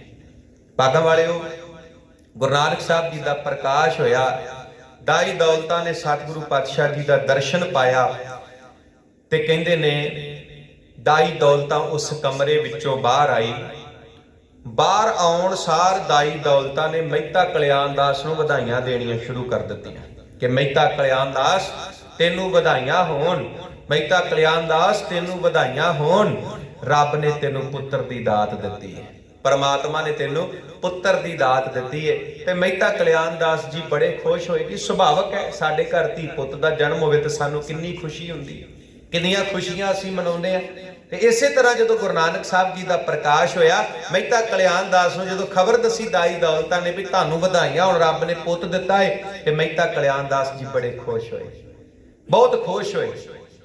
ਮਹਿਤਾ ਕਲਿਆਣ ਦਾਸ ਜੀ ਆਪ ਗਏ, ਕੁਝ ਕੀਮਤੀ ਜੇਵਰਾਤ ਨੇ, ਪੈਸੇ ਲੈ ਕੇ ਆਏ ਨੇ ਥਾਲ ਦੇ ਵਿੱਚ, ਕਿਉਂਕਿ ਵਾਅਦਾ ਚੇਤੇ ਆ ਗਿਆ ਨਾ ਵੀ ਦਾਈ ਦੌਲਤਾਂ ਨੇ ਕਿਹਾ ਸੀ ਵੀ ਮੈਂ ਨਾ ਦੀ ਦੌਲਤਾਂ, ਜੇ ਰੱਬ ਨੇ ਤੈਨੂੰ ਪੁੱਤ ਦਿੱਤਾ ਤੇ ਮੇਰੇ ਪ੍ਰਤੀ ਕੋਈ ਕੰਜੂਸੀ ਨਾ ਕਰੇ। ਤੇ ਮਹਿਤਾ ਕਲਿਆਣ ਦਾਸ ਨੂੰ ਵਾਅਦਾ ਚੇਤੇ ਆ ਗਿਆ ਵੀ ਮੈਂ ਦਾਈ ਦੌਲਤਾਂ ਨੂੰ ਕਿਹਾ ਸੀ ਇੰਨੀ ਕੁ ਧਨ ਦੌਲਤ ਤੇਰੇ ਚਰਨਾਂ 'ਚ ਢੇਰੀ ਲਾ ਦਿਆਂਗਾ ਵੀ ਤੈਨੂੰ ਰਹਿੰਦੀ ਦੁਨੀਆ ਤੱਕ ਮੰਗਣ ਦੀ ਲੋੜ ਨਹੀਂ ਪੈਣੀ। ਔਰ ਸਾਧ ਸੰਗਤ ਮੈਂ ਬੇਨਤੀ ਕਰਾਂ, ਗੁਰੂ ਨਾਨਕ ਦੇਵ ਮਹਾਰਾਜ ਜੀ ਦਾ ਜਨਮ, ਪਾਤਸ਼ਾਹ ਦਾ ਪ੍ਰਕਾਸ਼ ਕਿਸੇ ਆਮ ਘਰ ਵਿੱਚ ਨਹੀਂ ਹੋਇਆ। ਮਹਿਤਾ ਕਲਿਆਣ ਦਾਸ ਜੀ ਬਹੁਤ ਅਮੀਰ ਸੀ, ਬਹੁਤ ਅਮੀਰ। ਸਾਧ ਸੰਗਤ ਵੇਖੋ, ਰਾਏ ਭੋਏ ਦੀ ਤਲਵੰਡੀ ਦਾ ਰਾਜਾ ਹੈ ਰਾਏ ਬੁਲਾਰ। ਰਾਏ ਭੋਏ ਦੀ ਤਲਵੰਡੀ ਦਾ ਰਾਜਾ ਕੌਣ ਹੈ? ਰਾਏ ਬੁਲਾਰ। ਤੇ ਜਿਹੜੀ ਰਾਏ ਭੋਏ ਦੀ ਤਲਵੰਡੀ ਹੈ ਨਾ, ਇਹ ਰਾਏ ਬੁਲਾਰ ਦੇ ਪਿਤਾ ਦੇ ਨਾਮ ਤੇ ਵਸੀ ਹੈ। ਜਿਹੜੀ ਰਾਏ ਭੋਏ ਦੀ ਤਲਵੰਡੀ ਹੈ, ਇਹ ਰਾਏ ਬੁਲਾਰ ਦੇ ਪਿਤਾ ਦੇ ਨਾਮ ਤੇ ਵਸੀ ਹੈ, ਰਾਏ ਬੁਲਾਰ ਦੇ ਪਿਤਾ ਦੇ ਨਾਮ ਤੇ। ਤੇ ਜਿਹੜਾ ਰਾਏ ਬੁਲਾਰ ਹੈ ਨਾ, ਰਾਏ ਬੁਲਾਰ, ਇਹਦੇ ਕੋਲ ਪਟਵਾਰੀ ਦੀ ਨੌਕਰੀ ਕਰਦੇ ਨੇ ਮਹਿਤਾ ਕਲਿਆਣ ਦਾਸ। ਪਟਵਾਰੀ ਦੀ ਨੌਕਰੀ, ਮਹਿਤਾ ਕਲਿਆਣ ਦਾਸ ਪਟਵਾਰੀ ਦੀ ਨੌਕਰੀ ਕਰਦੇ ਨੇ। ਸਾਧ ਸੰਗਤ, ਮਹਿਤਾ ਤੇ ਖਿਤਾਬ ਹੈ, ਮਹਿਤਾ ਤੇ ਖਿਤਾਬ ਹੈ। ਮਹਿਤੇ ਦਾ ਅਰਥ ਹੁੰਦਾ ਵੱਡਾ। ਲੱਭ ਪਾਪ ਦੋਏ ਰਾਜਾ ਮਹਿਤਾ, ਬਾਣੀ 'ਚ ਸ਼ਬਦ ਆਉਂਦਾ ਹੈ ਨਾ, ਲੱਭ ਪਾਪ ਦੋਏ ਰਾਜਾ ਮਹਿਤਾ। ਮਹਿਤਾ ਦਾ ਅਰਥ ਹੈ ਵੱਡਾ। ਇਹ ਤੇ ਖਿਤਾਬ ਮਿਲਿਆ ਹੈ, ਨਾ ਉਹਨਾਂ ਦਾ ਕੱਲਾ ਕਲਿਆਣ ਦਾਸ ਹੈ, ਤੇ ਸਤਿਕਾਰ ਨਾਲ ਉਹਨਾਂ ਨੂੰ ਕਿਹਾ ਜਾਂਦਾ ਹੈ ਮਹਿਤਾ ਕਲਿਆਣ ਦਾਸ। ਔਰ ਰਾਏ ਬੁਲਾਰ ਦੇ ਕੋਲ ਪਟਵਾਰੀ ਦੀ ਨੌਕਰੀ ਕਰਦੇ ਨੇ ਮਹਿਤਾ। ਰਾਏ ਬੁਲਾਰ ਰਾਏ ਭੋਏ ਦੀ ਤਲਵੰਡੀ ਦਾ ਮਾਲਕ ਹੈ, ਰਾਜਾ ਹੈ। ਅੱਜ ਦਾ ਜਿਹੜਾ ਨਨਕਾਣਾ ਸਾਹਿਬ ਹੈ, ਅੱਜ ਦਾ ਜਿਹੜਾ ਨਨਕਾਣਾ ਸਾਹਿਬ ਹੈ, ਕਿਸੇ ਸਮੇਂ ਰਾਏ ਬੁਲਾਰ ਉਹਦਾ ਮਾਲਕ ਸੀ, ਰਾਜਾ ਸੀ। ਮਹਿਤਾ ਕਲਿਆਣ ਦਾਸ ਉਹਦੇ ਕੋਲ ਪਟਵਾਰੀ ਦੀ ਨੌਕਰੀ ਕਰਦੇ। ਪਟਵਾਰੀ ਦਾ ਅਹੁਦਾ ਉਦੋਂ ਵੀ ਬਹੁਤ ਵੱਡਾ ਸੀ, ਤੇ ਪਟਵਾਰੀ ਦਾ ਅਹੁਦਾ ਅੱਜ ਵੀ ਬਹੁਤ ਵੱਡਾ। ਕਿਸੇ ਮਾਂ ਪਿਓ ਦਾ ਪੁੱਤ ਪਟਵਾਰੀ ਲੱਗ ਜੇ ਤੇ ਮਾਂ ਪਿਓ ਫੁੱਲਿਆ ਨਹੀਂ ਸਮਾਉਂਦਾ। ਹਰ ਕਿਸੇ ਨੂੰ ਦੱਸਦਾ ਵੀ ਮੇਰਾ ਪੁੱਤ ਪਟਵਾਰੀ ਲੱਗਾ ਹੈ, ਮੇਰਾ ਪੁੱਤ ਪਟਵਾਰੀ ਲੱਗਾ, ਕਿਉਂਕਿ ਪਟਵਾਰੀ ਦਾ ਅਹੁਦਾ ਬਹੁਤ ਵੱਡਾ ਹੈ। ਪਟਵਾਰੀ ਦੇ ਅਹੁਦੇ ਵਿੱਚ ਜਿਹੜੀ ਵਾਕਫੀ ਬਹੁਤ ਵੱਡੀ ਹੁੰਦੀ ਹੈ। ਹੁਣ ਧਿਆਨ ਦੇਣਾ, ਮਹਿਤਾ ਕਲਿਆਣ ਦਾਸ ਬਹੁਤ ਅਮੀਰ ਨੇ, ਤੇ ਅੱਜ ਵਾਅਦਾ ਚੇਤੇ ਆ ਗਿਆ ਵੀ ਦਾਈ ਦੌਲਤਾਂ ਨਾਲ ਵਾਅਦਾ ਕੀਤਾ। ਜਦੋਂ ਧਨ ਦੌਲਤ ਰੁਪਇਆ ਪੈਸਾ ਲਿਆਂਦਾ ਤੇ ਮਹਿਤਾ ਕਲਿਆਣ ਦਾਸ ਜੀ ਦਾਈ ਦੌਲਤਾਂ ਨੂੰ ਦੇਣ ਲੱਗੇ, ਤੇ ਦਾਈ ਦੌਲਤਾਂ ਨੇ ਏਦਾਂ ਹੱਥ ਜੋੜ ਦਿੱਤੇ। ਦਾਈ ਦੌਲਤਾਂ ਨੇ ਏਦਾਂ ਹੱਥ ਜੋੜ ਦਿੱਤੇ, ਕਹਿੰਦੀ ਮੈਨੂੰ ਕੁਝ ਨਹੀਂ ਚਾਹੀਦਾ, ਆ ਧਨ ਦੌਲਤ ਰੁਪਇਆ ਪੈਸਾ ਮੈਨੂੰ ਕੁਝ ਨਹੀਂ ਚਾਹੀਦਾ। ਮਹਿਤਾ ਕਲਿਆਣ ਦਾਸ ਕਹਿੰਦੇ ਵੀ ਕਮਾਲ ਦੀ ਗੱਲ ਹੈ, ਤੂੰ ਤੇ ਕਹਿੰਦੀ ਸੀ ਵੀ ਜੇ ਰੱਬ ਨੇ ਪੁੱਤ ਦਿੱਤਾ ਤੇ ਮੈਂ ਨਾਮ ਦੀ ਦੌਲਤਾਂ ਆ, ਪਰ ਮੈਂ ਹੈ ਬਹੁਤ ਗਰੀਬ, ਤੇ ਮੈਨੂੰ ਧਨ ਦੌਲਤ ਦਈ। ਤੇ ਜੇ ਮੈਂ ਅੱਜ ਦੇ ਰਿਹਾ ਤੇ ਤੂੰ ਲੈ ਨਹੀਂ ਰਹੀ, ਤੇ ਜੇ ਘੱਟ ਹੈ ਤੇ ਮੈਂ ਹੋਰ ਲਿਆ ਦਿੰਦਾ, ਜੇ ਕੋਈ ਨਾਰਾਜ਼ਗੀ ਹੈ ਤਾਂ ਵੀ ਦੱਸ। ਨਹੀਂ ਮਹਿਤਾ ਕਲਿਆਣ ਦਾਸ, ਤੇਰੇ ਨਾਲ ਕੋਈ ਨਾਰਾਜ਼ਗੀ ਨਹੀਂ, ਪਰ ਆਹ ਧਨ ਦੌਲਤ, ਆਹ ਰੁਪਇਆ ਪੈਸਾ, ਇਹ ਮੈਨੂੰ ਨਹੀਂ ਚਾਹੀਦਾ, ਮੈਨੂੰ ਨਹੀਂ ਚਾਹੀਦਾ। ਦੱਸ ਤੇ ਸਹੀ ਵੀ ਚਾਹੀਦਾ ਕਿਉਂ ਨਹੀਂ?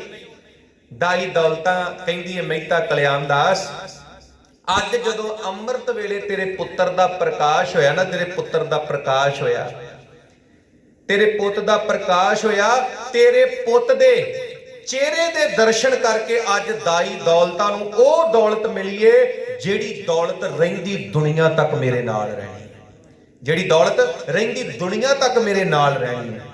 ਅੱਜ ਤੇਰੇ ਪੁੱਤਰ ਦੇ ਚਿਹਰੇ ਦੇ ਦਰਸ਼ਨ ਕਰਕੇ ਮੈਨੂੰ ਏਦਾਂ ਲੱਗਦਾ ਆ ਕਿ ਜਿੱਦਾਂ ਮੈਂ ਦੁਨੀਆ ਦੀ ਸਭ ਤੋਂ ਅਮੀਰ ਔਰਤ ਆ, ਸਭ ਤੋਂ ਅਮੀਰ ਔਰਤ, ਮੈਂ ਦੁਨੀਆ ਦੀ ਸਭ ਤੋਂ ਅਮੀਰ ਔਰਤ ਆ। ਤੇ ਮਹਿਤਾ ਕਲਿਆਣ ਦਾਸ ਕਹਿੰਦਾ ਵੀ ਕਿੱਦਾਂ ਦੀਆਂ ਗੱਲਾਂ ਕਰੀ ਜਾਂਦੀ ਹੈ, ਦੱਸ ਤੇ ਸਹੀ ਵੀ ਹੋਇਆ ਕੀ ਹੈ, ਗੱਲ ਕੀ ਹੋਈ ਹੈ, ਮੈਨੂੰ ਪੂਰੀ ਗੱਲ ਦੱਸ, ਮੈਨੂੰ ਪੂਰੀ ਗੱਲ ਸਮਝਾ। ਤੇ ਉੱਥੇ ਨਾ ਦਾਈ ਦੌਲਤਾਂ ਨੇ ਦੋ ਗੱਲਾਂ ਮਹਿਤਾ ਕਲਿਆਣ ਦਾਸ ਨੂੰ ਕਹੀਆਂ। ਪਹਿਲੀ ਗੱਲ ਦਾਈ ਦੌਲਤਾਂ ਪਤਾ ਕੀ ਕਹਿੰਦੀ? ਕਹਿੰਦੀ ਵੀ ਬਹੁ ਸਿਸ ਜਨਮੈ ਮਮ ਕਰ ਮਾਹੀ, ਇਹ ਅਚਰਜ ਕਬ ਦੇਖਿਓ ਨਾਹੀ। ਦਾਈ ਦੌਲਤਾਂ ਕਹਿੰਦੀ ਵੀ ਮੈਂ ਇੱਕ ਦਾਈ ਆ ਤੇ ਮੇਰੇ ਹੱਥਾਂ ਦੇ ਵਿੱਚ ਹਜ਼ਾਰਾਂ ਬੱਚਿਆਂ ਦੇ ਜਨਮ ਹੋਏ ਨੇ, ਹਜ਼ਾਰਾਂ ਬੱਚਿਆਂ ਦੇ, ਪਰ ਜਿਹੜਾ ਕ੍ਰਿਸ਼ਮਾ, ਜਿਹੜਾ ਕੌਤਕ ਤੇਰੇ ਪੁੱਤਰ ਦੇ ਪ੍ਰਕਾਸ਼ ਵੇਲੇ ਹੋਇਆ ਹੈ ਨਾ, ਸੱਚ ਜਾਣੀ ਮਹਿਤਾ ਕਲਿਆਣ ਦਾਸ, ਅੱਜ ਤੱਕ ਇਹ ਕ੍ਰਿਸ਼ਮਾ, ਅੱਜ ਤੱਕ ਇਹ ਕੌਤਕ ਮੈਂ ਕਿਸੇ ਹੋਰ ਦੇ ਜਨਮ ਵਾਰੀ ਨਹੀਂ ਵੇਖਿਆ, ਕਿਸੇ ਹੋਰ ਦੇ ਜਨਮ ਵੇਲੇ ਨਹੀਂ ਵੇਖਿਆ ਜੋ ਕ੍ਰਿਸ਼ਮਾ ਤੇ ਜੋ ਕੌਤਕ ਤੇਰੇ ਪੁੱਤਰ ਦੇ ਪ੍ਰਕਾਸ਼ ਵੇਲੇ ਹੋਇਆ। ਬਹੁ ਸਿਸ ਜਨਮੈ ਮਮ ਕਰ ਮਾਹੀ, ਇਹ ਅਚਰਜ, ਇਹ ਅਚਰਜਤਾ ਮੈਂ ਪਹਿਲਾਂ ਕਦੀ ਨਹੀਂ ਵੇਖੀ, ਇਹ ਕ੍ਰਿਸ਼ਮਾ, ਇਹ ਕੌਤਕ ਮੈਂ ਪਹਿਲਾਂ ਕਦੀ ਨਹੀਂ ਵੇਖਿਆ, ਮੈਂ ਪਹਿਲਾਂ ਕਦੀ ਨਹੀਂ ਵੇਖਿਆ। ਤੇ ਦਾਈ ਦੌਲਤਾਂ ਕਹਿੰਦੀ ਮੈਂ ਇੱਕ ਦਾਈ ਆ, ਮੇਰੇ ਹੱਥਾਂ ਵਿੱਚ ਹਜ਼ਾਰਾਂ ਬੱਚਿਆਂ ਦੇ ਜਨਮ ਹੋਏ ਨੇ। ਮਹਿਤਾ ਕਲਿਆਣ ਦਾਸ, ਮੈਂ ਤੈਨੂੰ ਸੱਚ ਕਹਿੰਦੀ ਆ, ਅੱਜ ਤੱਕ ਮੇਰੇ ਹੱਥਾਂ ਵਿੱਚ ਜਿੰਨਿਆਂ ਵੀ ਬੱਚਿਆਂ ਦੇ ਜਨਮ ਹੋਏ, ਜਨਮ ਲੈਣ ਸਾਰ ਉਹਨਾਂ ਨੇ ਉੱਚੀ ਉੱਚੀ ਰੋਣਾ ਸ਼ੁਰੂ ਕਰ ਦਿੱਤਾ। ਇੱਕ ਤੇਰਾ ਪੁੱਤ ਹੈ ਜਿਹੜਾ ਰੋਂਦਿਆਂ ਹੋਇਆ ਨਹੀਂ ਬਲਕਿ ਹੱਸਦਿਆਂ ਹੋਇਆ ਪੈਦਾ ਹੋਇਆ, ਬਲਕਿ ਹੱਸਦਿਆਂ ਹੋਇਆ ਪੈਦਾ ਹੋਇਆ। ਔਰ ਦਾਈ ਦੌਲਤਾਂ ਦਾਅਵੇ ਨਾਲ ਕਹਿ ਸਕਦੀ ਏ ਤੇਰਾ ਪੁੱਤਰ ਕੋਈ ਆਮ ਨਹੀਂ, ਤੇਰਾ ਪੁੱਤਰ ਇਸ ਸੰਸਾਰ ਨੂੰ ਹਸਾਉਣ ਵਾਸਤੇ ਆਇਆ ਹੈ, ਤੇਰਾ ਪੁੱਤਰ ਲੋਕਾਂ ਦੇ ਦੁੱਖ ਕੱਟਣ ਆਇਆ ਹੈ, ਲੋਕਾਂ ਦੇ ਦੁੱਖ ਦੂਰ ਕਰਨ ਵਾਸਤੇ ਆਇਆ ਹੈ। ਤੇ ਭਾਈ ਗੁਰਦਾਸ ਜੀ ਵੀ ਕਹਿੰਦੇ ਨੇ ਕਲ ਤਾਰਨ ਗੁਰ ਨਾਨਕ ਆਇਆ, ਤੇਰਾ ਪੁੱਤਰ ਇਸ ਸੰਸਾਰ ਨੂੰ ਤਾਰਨ ਵਾਸਤੇ ਆਇਆ, ਤਾਰਨ ਵਾਸਤੇ, ਤੇਰਾ ਪੁੱਤਰ ਇਸ ਸੰਸਾਰ ਨੂੰ ਤਾਰਨ ਵਾਸਤੇ ਆਇਆ। ਮਹਿਤਾ ਕਲਿਆਣ ਦਾ ਜਦੋਂ ਤੇਰੇ ਪੁੱਤ ਦਾ ਪ੍ਰਕਾਸ਼ ਹੋਇਆ, ਉਹ ਹੱਸ ਰਿਹਾ ਸੀ, ਉਹਦੇ ਚਿਹਰੇ ਦੇ ਉੱਤੇ ਇੱਕ ਵੱਖਰੀ ਮੁਸਕਰਾਹਟ ਸੀ, ਜਿਹਨੂੰ ਵੇਖ ਕੇ ਮੈਨੂੰ ਸ਼ਾਂਤੀ ਮਿਲੀ, ਸਹਿਜ ਮਿਲਿਆ, ਮੈਨੂੰ ਆਨੰਦ ਮਿਲਿਆ। ਵੇਖੋ ਜੀ, ਬੱਚਾ ਰੋਂਦਾ ਪਤਾ ਕਿਉਂ ਹੈ? ਜਦੋਂ ਬੱਚੇ ਦਾ ਜਨਮ ਹੁੰਦਾ ਬੱਚਾ ਪਤਾ ਕਿਉਂ ਰੋਂਦਾ? ਭਾਈ ਗੁਰਦਾਸ ਜੀ ਕਹਿੰਦੇ ਉਹ ਰੋਵੈ ਦੁੱਖ ਆਪਣਾ, ਹੱਸ ਹੱਸ ਗਾਵੈ ਸਭ ਪਰਿਵਾਰ। ਬੱਚਾ ਤਾਂ ਰੋਂਦਾ ਏ ਕਿਉਂਕਿ ਬੱਚੇ ਦੀ ਲਿਵ ਜਿਹੜੀ ਹੈ ਨਾ, ਮਾਤਾ ਦੇ ਗਰਭ ਦੇ ਵਿੱਚ ਰੱਬ ਨਾਲ ਜੁੜੀ ਹੁੰਦੀ ਹੈ, ਪਰਮਾਤਮਾ ਨਾਲ ਜੁੜੀ ਹੁੰਦੀ ਹੈ। ਤੇ ਜਦੋਂ ਬੱਚੇ ਦਾ ਜਨਮ ਹੁੰਦਾ ਹੈ, ਬੱਚੇ ਦਾ ਪ੍ਰਕਾਸ਼ ਹੁੰਦਾ ਹੈ, ਉਹਦੀ ਲਿਵ ਰੱਬ ਨਾਲੋਂ ਟੁੱਟ ਜਾਂਦੀ ਹੈ, ਪਰਮਾਤਮਾ ਨਾਲੋਂ ਟੁੱਟ ਜਾਂਦੀ ਹੈ, ਮਾਇਆ ਦਾ ਪ੍ਰਭਾਵ ਉਹਦੇ ਉੱਤੇ ਪੈ ਜਾਂਦਾ ਹੈ ਤੇ ਬੱਚਾ ਉੱਚੀ ਉੱਚੀ ਰੋਣਾ ਸ਼ੁਰੂ ਕਰ ਦਿੰਦਾ ਹੈ, ਉੱਚੀ ਉੱਚੀ ਰੋਣਾ ਸ਼ੁਰੂ ਕਰ ਦਿੰਦਾ। ਲਿਵ ਛੁੜਕੀ ਲਗੀ ਤ੍ਰਿਸ਼ਨਾ, ਮਾਇਆ ਅਮਰ ਵਰਤਾਇਆ। ਜਦੋਂ ਬੱਚਾ ਮਾਤਾ ਦੇ ਗਰਭ ਦੇ ਵਿੱਚ ਹੈ, 9 ਮਹੀਨੇ 10 ਮਹੀਨੇ, ਉਹਦੀ ਲਿਵ ਰੱਬ ਨਾਲ ਜੁੜੀ ਹੁੰਦੀ ਹੈ, ਪਰਮਾਤਮਾ ਨਾਲ ਜੁੜੀ ਹੁੰਦੀ ਹੈ। ਤੇ ਜਿੱਦਣ ਬੱਚੇ ਦਾ ਜਨਮ ਹੋ ਜਾਂਦਾ, ਮਾਇਆ ਪ੍ਰਭਾਵ ਪਾ ਲੈਂਦੀ ਹੈ ਰੱਬ ਨਾਲੋਂ, ਪਰਮਾਤਮਾ ਨਾਲੋਂ, ਲਿਵ ਟੁੱਟ ਜਾਂਦੀ ਹੈ ਤੇ ਬੱਚਾ ਉੱਚੀ ਉੱਚੀ ਰੋਣ ਲੱਗ ਪੈਂਦਾ, ਬੱਚਾ ਉੱਚੀ ਉੱਚੀ ਰੋਣ ਲੱਗ ਪੈਂਦਾ। ਬਾਣੀ 'ਚ ਪੰਗਤੀ ਹੁੰਦੀ ਹੈ ਨਾ, 9 ਦੁਆਰੇ ਪ੍ਰਗਟ ਕੀਏ, 10ਵਾਂ ਗੁਪਤ ਰਖਾਇਆ। ਜਦੋਂ ਬੱਚਾ ਮਾਤਾ ਦੇ ਗਰਭ ਦੇ ਵਿੱਚ ਹੈ, ਸਾਡੇ ਸਰੀਰ ਦੇ 9 ਦਰਵਾਜ਼ੇ ਨੇ, 9 ਦੁਆਰ ਨੇ, ਉਦੋਂ 9 ਦੁਆਰ ਬੰਦ ਹੁੰਦੇ ਨੇ ਤੇ 10ਵਾਂ ਦਰ ਉਹਦਾ ਖੁੱਲਾ ਹੁੰਦਾ ਹੈ, ਰੱਬ ਨਾਲ ਉਹਦੀ ਸੁਰਤ ਜੁੜੀ ਹੁੰਦੀ ਹੈ। ਪਰ ਜਦੋਂ ਬੱਚੇ ਦਾ ਜਨਮ ਹੁੰਦਾ ਹੈ, 9 ਦੁਆਰੇ ਪ੍ਰਗਟ ਕੀਏ, 9 ਦੁਆਰ ਤੇ ਸਰੀਰ ਦੇ ਪ੍ਰਗਟ ਹੁੰਦੇ ਨੇ, ਖੁੱਲ ਜਾਂਦੇ ਨੇ। 10ਵਾਂ ਗੁਪਤ ਰਖਾਇਆ, ਉਹ ਮਾਤਾ ਦੇ ਗਰਭ 'ਚ ਜਿਹੜਾ 10ਵਾਂ ਦੁਆਰ ਭਾਵ ਰੱਬ ਨਾਲ ਲਿਵ ਜੁੜੀ ਹੁੰਦੀ ਹੈ, ਉਹ ਲਿਵ ਟੁੱਟ ਜਾਂਦੀ ਹੈ ਤੇ ਫਿਰ ਬੱਚਾ ਉੱਚੀ ਉੱਚੀ ਰੋਂਦਾ ਹੈ। ਤੇ ਗੁਰੂ ਨਾਨਕ ਸਾਹਿਬ ਕਿਉਂ ਨਹੀਂ ਰੋਏ?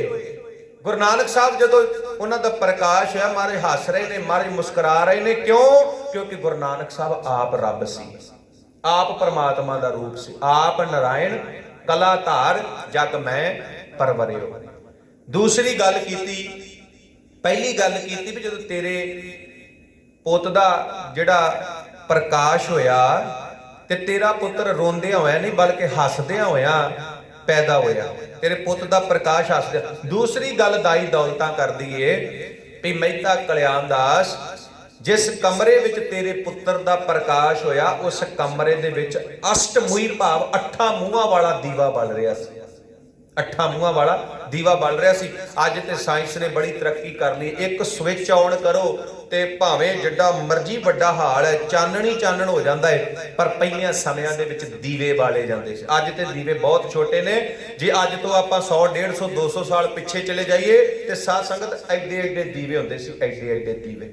10-10 ਵੱਟੀਆਂ ਵਾਲੇ ਦੀਵੇ ਹੁੰਦੇ ਸੀ, ਤੇਲ ਨਾਲ ਭਰ ਦਿੱਤਾ ਜਾਂਦਾ ਸੀ। 10-10 ਵੱਟੀਆਂ ਵਾਲੇ ਦੀਵੇ ਹੁੰਦੇ ਸੀ ਤੇ ਐ ਚਾਰੇ ਪਾਸੇ ਚਾਨਣੀ ਚਾਨਣ ਹੋ ਜਾਂਦਾ ਸੀ, ਚਾਰੇ ਪਾਸੇ ਚਾਨਣੀ ਚਾਨਣ ਹੋ ਜਾਂਦਾ ਸੀ।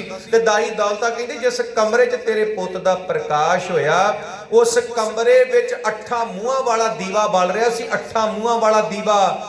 ਪਰ ਮਹਿਤਾ ਕਲਿਆਣ ਦਾਸ, ਜਦੋਂ ਤੇਰੇ ਪੁੱਤ ਦਾ ਪ੍ਰਕਾਸ਼ ਹੋਇਆ, ਤੇਰੇ ਪੁੱਤਰ ਦਾ ਨੂਰਾਨੀ ਚਿਹਰਾ, ਤੇਰੇ ਪੁੱਤਰ ਦੇ ਚਿਹਰੇ ਦੇ ਉੱਤੇ ਇੱਕ ਵੱਖਰੀ ਰੂਹਾਨੀਅਤ ਸੀ। ਸੱਚ ਜਾਣੀ ਤੇਰੇ ਪੁੱਤਰ ਦੇ ਚਿਹਰੇ ਦੇ ਪ੍ਰਕਾਸ਼ ਦੇ ਸਾਹਮਣੇ ਦੀਵੇ ਦਾ ਪ੍ਰਕਾਸ਼ ਵੀ ਫਿੱਕਾ ਪੈ ਗਿਆ, ਵੀ ਦੀਵੇ ਦਾ ਪ੍ਰਕਾਸ਼ ਵੀ ਫਿੱਕਾ ਪੈ ਗਿਆ। ਏਦਾਂ ਦਾ ਨੂਰ ਸੀ ਤੇਰੇ ਪੁੱਤਰ ਦੇ ਚਿਹਰੇ ਤੇ, ਏਦਾਂ ਦਾ ਰੂਹਾਨੀਅਤ ਭਰਿਆ ਚਿਹਰਾ ਸੀ ਤੇਰੇ ਪੁੱਤਰ ਦਾ, ਏਦਾਂ ਦਾ ਰੂਹਾਨੀਅਤ ਭਰਿਆ ਚਿਹਰਾ ਸੀ ਤੇਰੇ ਪੁੱਤਰ ਦਾ। ਔਰ ਇਹ ਸੱਚਾਈ ਹੈ ਸਾਧ ਸੰਗਤ, ਇਹ ਸੱਚਾਈ ਹੈ। ਗੁਰੂ ਤੋਂ ਬਿਨਾ ਹਨੇਰਾ ਹੈ, ਗੁਰੂ ਹੈ ਤੇ ਚਾਨਣ ਹੈ, ਜੇ ਗੁਰੂ ਨਹੀਂ ਤੇ ਫਿਰ ਹਨੇਰਾ ਹੀ ਹਨੇਰਾ ਹੈ।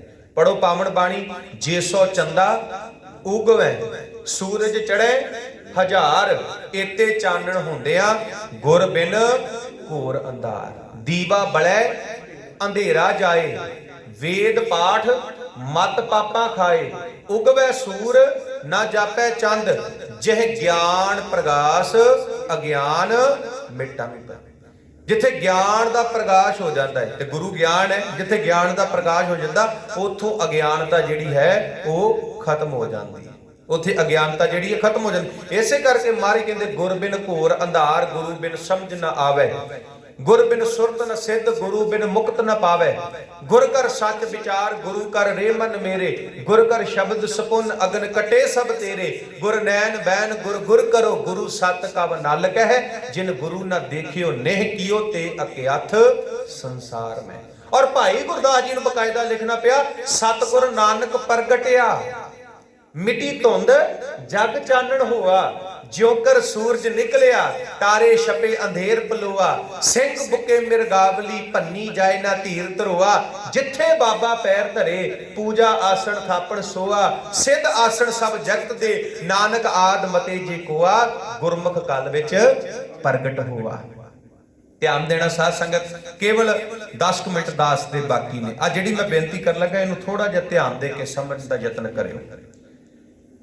ਕਿਉਂ ਗੁਰੂ ਨਾਨਕ ਸਾਹਿਬ ਨੂੰ ਇਸ ਸੰਸਾਰ ਦੇ ਵਿੱਚ ਆਉਣਾ ਪਿਆ? ਸਵਾਲ ਪੈਦਾ ਹੁੰਦਾ ਹੈ ਜੀ ਵੀ ਕਿਉਂ ਗੁਰੂ ਨਾਨਕ ਸਾਹਿਬ ਨੂੰ ਇਸ ਸੰਸਾਰ ਦੇ ਵਿੱਚ ਆਉਣਾ ਪਿਆ? ਕਿਉਂ ਗੁਰੂ ਨਾਨਕ ਸਾਹਿਬ ਨੂੰ ਉਦਾਸੀਆਂ ਕਰਨੀਆਂ ਪਈਆਂ? 4 ਉਦਾਸੀਆਂ ਕੀਤੀਆਂ ਮਹਾਰਾਜ ਨੇ, 50,000 ਕਿਲੋਮੀਟਰ ਪੈਂਡਾ ਤੁਰ ਕੇ ਤੈਅ ਕੀਤਾ। ਔਰ ਅੱਜ ਸਾਡਾ ਇਤਿਹਾਸ ਕਹਿੰਦਾ ਮਹਾਰਾਜ ਇਟਲੀ ਤੱਕ ਗਏ ਨੇ। ਅੱਜ ਗੁਰੂ ਨਾਨਕ ਸਾਹਿਬ ਦੇ ਨਾਮ ਤੇ ਇਟਲੀ ਦੇ ਵਿੱਚ ਅਸਥਾਨ ਬਣਿਆ, ਪੈਦਲ ਗਏ ਨੇ ਮਹਾਰਾਜ ਇਟਲੀ। ਯੂਰਪ ਦੀ ਕੰਟਰੀ ਹੈ ਇਟਲੀ, ਇੰਗਲੈਂਡ ਦੇ ਨਾਲ ਲੱਗਦੀ ਹੈ। ਤੇ ਸਾਧ ਸੰਗਤ ਤੁਸੀਂ ਕਿਤੇ ਇਤਿਹਾਸ ਪੜ੍ਹ ਕੇ ਦੇਖੋ, ਇੰਗਲੈਂਡ ਤੱਕ ਸਤਿਗੁਰੂ ਪਾਤਸ਼ਾਹ ਪੈਦਲ ਗਏ ਨੇ, ਇੰਗਲੈਂਡ ਤੱਕ।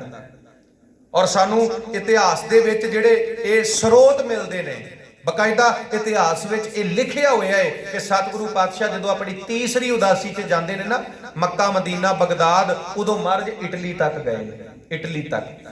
ਹੁਣ ਧਿਆਨ ਦੇਣਾ, ਕਿਉਂ ਗੁਰੂ ਨਾਨਕ ਸਾਹਿਬ ਨੇ ਸੰਸਾਰ ਵਿੱਚ ਆਉਣਾ ਪਿਆ? ਕਿਉਂ ਸਤਿਗੁਰੂ ਪਾਤਸ਼ਾਹ ਜੀ ਨੂੰ 4 ਉਦਾਸੀਆਂ ਕਰਨੀਆਂ ਪਈਆਂ? ਇਹਦਾ ਕਾਰਨ ਸੀ ਸਾਧ ਸੰਗਤ, ਧਿਆਨ ਦੇਣਾ। ਵੇਖੋ ਆ ਜਿਹੜਾ ਸਮਾਜ ਹੈ ਨਾ ਜਿਹਦੇ ਵਿੱਚ ਆਪਾਂ ਰਹਿੰਦੇ ਆ, ਧਿਆਨ ਦੇਣਾ, ਥੋੜੇ ਜਿਹੇ ਬਚਨ ਬਰੀਕ ਨੇ, ਸਮਝਣੇ ਪੈਣਗੇ। ਆ ਜਿਹੜਾ ਸਮਾਜ ਹੈ ਨਾ ਜਿਹਦੇ ਵਿੱਚ ਆਪਾਂ ਰਹਿੰਦੇ ਆ, ਭਾਗਾਂ ਵਾਲਿਓ, ਇਸ ਸਮਾਜ ਨੂੰ ਤਿੰਨ ਸ਼ਖਸੀਅਤਾਂ ਜਿਹੜੀਆਂ ਨੇ ਉਹ ਸੋਹਣਾ ਬਣਾਉਂਦੀਆਂ ਨੇ, ਰਹਿਣ ਯੋਗ ਬਣਾਉਂਦੀਆਂ ਨੇ, ਰਹਿਣ ਯੋਗ। ਇਸ ਸਮਾਜ ਨੂੰ ਤਿੰਨ ਸ਼ਖਸੀਅਤਾਂ ਰਹਿਣ ਯੋਗ ਬਣਾਉਂਦੀਆਂ, ਸਮਾਜ ਨੂੰ ਤਿੰਨ ਸ਼ਖਸੀਅਤਾਂ ਸੋਹਣਾ ਬਣਾਉਂਦੀਆਂ ਨੇ। ਉਹ ਤਿੰਨ ਸ਼ਖਸੀਅਤਾਂ ਕਿਹੜੀਆਂ ਨੇ? ਉਹ ਤਿੰਨ ਸ਼ਖਸੀਅਤਾਂ ਨੇ, ਇੱਕ ਰਾਜਨੀਤਿਕ ਸ਼ਖਸੀਅਤ, ਜਿਹੜੇ ਸਾਡੇ ਰਾਜਨੀਤਿਕ ਲੋਕ ਨੇ, ਲੀਡਰ ਲੋਕ, ਰਾਜਨੀਤਿਕ ਲੋਕ ਤੇ ਧਾਰਮਿਕ ਲੋਕ ਤੇ ਸਮਾਜਿਕ ਲੋਕ। ਰਾਜਨੀਤਿਕ ਲੋਕ ਜਿਹੜੇ ਸਾਡੇ ਲੀਡਰ ਨੇ, ਧਾਰਮਿਕ ਲੋਕ ਜਿਨ੍ਹਾਂ ਦੇ ਵਿੱਚ ਅਸੀਂ ਪ੍ਰਚਾਰਕ ਆ ਜਾਂਦੇ ਆ, ਜਾਂ ਬਾਬਾ ਜੀ ਹੁਣੀ ਜਿਹੜੇ ਗ੍ਰੰਥੀ ਸਿੰਘ ਤਾਬਿਆ ਬੈਠੇ ਨੇ, ਤੇ ਸਮਾਜਿਕ ਲੋਕ ਜਿਨ੍ਹਾਂ ਦੇ ਵਿੱਚ ਆਮ ਲੋਕ ਆ ਜਾਂਦੇ ਨੇ, ਜਿਹੜੇ ਆਮ ਸਮਾਜ ਵਿੱਚ ਲੋਕ ਰਹਿੰਦੇ ਨੇ, ਕਿਰਤ ਕਰਦੇ ਨੇ। ਇਹ ਤਿੰਨ ਸ਼ਖਸੀਅਤਾਂ ਸਮਾਜ ਨੂੰ ਸੋਹਣਾ ਬਣਾਉਂਦੀਆਂ ਨੇ। ਇਹ ਤਿੰਨ ਸ਼ਖਸੀਅਤਾਂ ਸਮਾਜ ਨੂੰ ਰਹਿਣ ਯੋਗ ਬਣਾਉਂਦੀਆਂ ਨੇ, ਸਮਾਜ ਨੂੰ ਰਹਿਣ ਯੋਗ।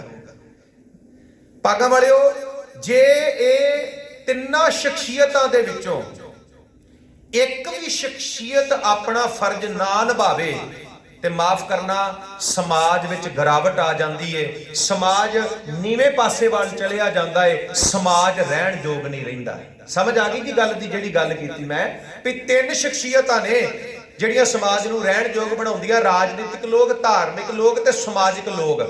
ਤੇ ਜੇ ਇਹਨਾਂ ਤਿੰਨਾਂ ਸ਼ਖਸੀਅਤਾਂ ਵਿੱਚੋਂ ਇੱਕ ਵੀ ਆਪਣਾ ਫਰਜ਼ ਨਾ ਨਿਭਾਵੇ, ਫਰਜ਼ ਤੋਂ ਅਵੇਸਲੀ ਹੋ ਜਾਵੇ, ਫਰਜ਼ ਦੀ ਅਦੁੱਲੀ ਕਰੇ, ਤੇ ਇਹ ਸਮਾਜ ਰਹਿਣ ਯੋਗ ਨਹੀਂ ਰਹਿੰਦਾ, ਸਮਾਜ ਵਿੱਚ ਗੰਦ ਪੈ ਜਾਂਦਾ, ਸਮਾਜ ਵਿੱਚ ਗਿਰਾਵਟ ਆ ਜਾਂਦੀ ਜੇ ਇੱਕ ਵੀ ਫਰਜ਼ ਨਾ ਨਿਭਾਵੇ। ਤੇ ਜੇ ਆਪਾਂ ਗੁਰੂ ਨਾਨਕ ਸਾਹਿਬ ਦੀ ਗੱਲ ਕਰੀਏ ਤੇ ਸੱਚ ਜਾਣਿਓ ਭਾਗਾਂ ਵਾਲਿਓ, ਉਸ ਸਮੇਂ ਗੁਰੂ ਨਾਨਕ ਸਾਹਿਬ ਦੇ ਸਮੇਂ ਨਾ ਰਾਜਨੀਤਿਕ ਲੋਕਾਂ ਨੇ ਆਪਣਾ ਫਰਜ਼ ਨਿਭਾਇਆ, ਨਾ ਧਾਰਮਿਕ ਲੋਕਾਂ ਨੇ ਫਰਜ਼ ਨਿਭਾਇਆ, ਤੇ ਨਾ ਸਮਾਜਿਕ ਲੋਕਾਂ ਨੇ ਆਪਣਾ ਫਰਜ਼ ਨਿਭਾਇਆ, ਨਾ ਸਮਾਜਿਕ ਲੋਕਾਂ ਨੇ। ਜੇ ਧਾਰਮਿਕ ਲੋਕਾਂ ਦੀ ਗੱਲ ਕਰੀਏ ਤੇ ਮਹਾਰਾਜ ਨੇ ਬਾਣੀ 'ਚ ਕਹਿ ਦਿੱਤਾ, ਕਾਦੀ ਕੂੜ ਬੋਲ ਮਲ ਖਾਏ, ਬ੍ਰਾਹਮਣ ਮਾਵੇ ਜੀਆਂ ਘਾਏ, ਜੋਗੀ ਜੁਗਤ ਨਾ ਜਾਣੇ ਅੰਧ, ਤੀਨੇ ਉਜਾੜੇ ਕਾ ਬੰਦ। ਤਿੰਨੇ ਉਜਾੜੇ ਕਾ ਬੰਦ। ਇਹਨਾਂ ਧਰਮੀ ਲੋਕਾਂ ਨੇ ਮਾਰੇ, ਕਹਿੰਦੇ ਉਜਾੜ ਕੇ ਰੱਖ ਦਿੱਤਾ, ਸਮਾਜ ਉਜਾੜ ਕੇ ਰੱਖ ਦਿੱਤਾ। ਕਾਜੀ ਹੋਏ ਰਿਸ਼ਵਤੀ, ਵੱਟੀ ਲੈ ਕੇ ਹੱਕ ਗਵਾਏ, ਜੇ ਕੋ ਪੁੱਛੇ ਤਾਂ ਪੜ੍ਹ ਸੁਣਾਏ। ਇਹਨਾਂ ਧਰਮੀ ਲੋਕਾਂ ਦਾ ਫਰਜ਼ ਸੀ ਲੋਕਾਂ ਨੂੰ ਧਰਮ ਬਾਰੇ ਦੱਸਣਾ, ਲੋਕਾਂ ਨੂੰ ਰੱਬ ਬਾਰੇ ਦੱਸਣਾ, ਚੰਗੀਆਂ ਗੱਲਾਂ ਦੱਸਣੀਆਂ, ਸੱਚ ਬੋਲਣਾ, ਸੱਚ ਤੇ ਪਹਿਰਾ ਦੇਣਾ।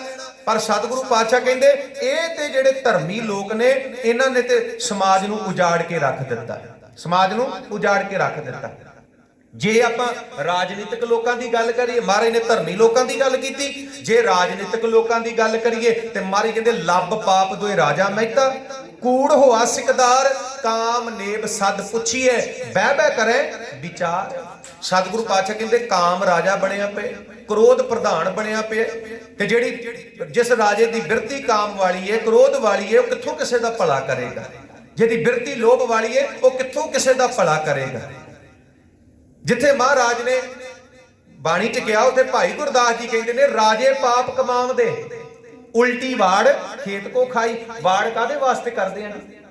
ਵਾੜ ਕਾਦੇ ਵਾਸਤੇ ਕਰਦੇ ਆ? ਖੇਤੀ ਨੂੰ ਬਚਾਉਣ ਵਾਸਤੇ ਕਰਦੇ ਆ। ਤੇ ਜੇ ਵਾੜ ਹੀ ਖੇਤੀ ਨੂੰ ਖਾਣਾ ਸ਼ੁਰੂ ਕਰ ਦਵੇ ਤੇ ਫਿਰ ਖੇਤੀ ਨੂੰ ਕੋਈ ਬਚਾ ਸਕਦਾ?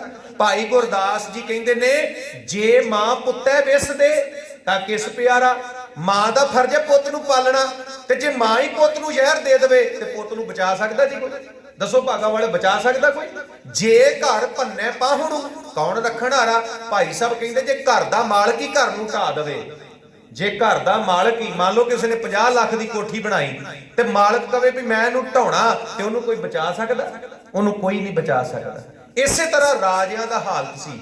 ਰਾਜੇ ਕਾਦੇ ਵਾਸਤੇ ਬਣਾਏ ਸੀ? ਵੀ ਪ੍ਰਜਾ ਨੂੰ ਸੁੱਖ ਦੇਣ, ਚੰਗੇ ਕਾਨੂੰਨ ਲਾਗੂ ਕਰਨ। ਤੇ ਭਾਗਾਂ ਵਾਲਿਓ, ਉਹ ਰਾਜਿਆਂ ਨੇ ਕੀ ਕੀਤਾ? ਰਾਜੇ ਪਾਪ ਕਮਾਉਂਦੇ, ਉਲਟੀ ਵਾੜ ਖੇਤ ਕੋ ਖਾਈ। ਜਦੋਂ ਵਾੜ ਖੇਤ ਨੂੰ ਖਾਣਾ ਸ਼ੁਰੂ ਕਰ ਦਵੇ, ਜਦ ਖੇਤ ਨੂੰ ਕੋਈ ਨਹੀਂ ਬਚਾ ਸਕਦਾ, ਇਸੇ ਤਰ੍ਹਾਂ ਰਾਜੇ ਪ੍ਰਜਾ ਨੂੰ ਦੁੱਖ ਦਿੰਦੇ ਨੇ, ਪ੍ਰਜਾ ਨੂੰ ਦੁੱਖ ਦਿੰਦੇ ਨੇ। ਅੱਜ ਆਪਾਂ ਰਾਜਨੀਤਿਕ ਲੋਕ ਚੁਣਦੇ ਆ ਜੀ, 4.5 ਸਾਲ ਕੋਈ ਸਾਡੀ ਬਾਤ ਨਹੀਂ ਪੁੱਛਦਾ। ਜਦੋਂ 6 ਮਹੀਨੇ ਵੋਟਾਂ 'ਚ ਰਹਿ ਜਾਂਦੇ ਨੇ ਤੇ ਮੰਗਤਿਆਂ ਵਾਂਗੂ ਦਰ-ਦਰ ਤੇ ਭਿਖਾਰੀਆਂ ਵਾਂਗੂ ਫਿਰ ਆਣ ਕੇ ਜੱਫੀਆਂ ਪਾਉਣਗੇ, ਵਧੀਆ ਵਧੀਆ ਕਾਨੂੰਨ ਲਾਗੂ ਕਰਨਗੇ।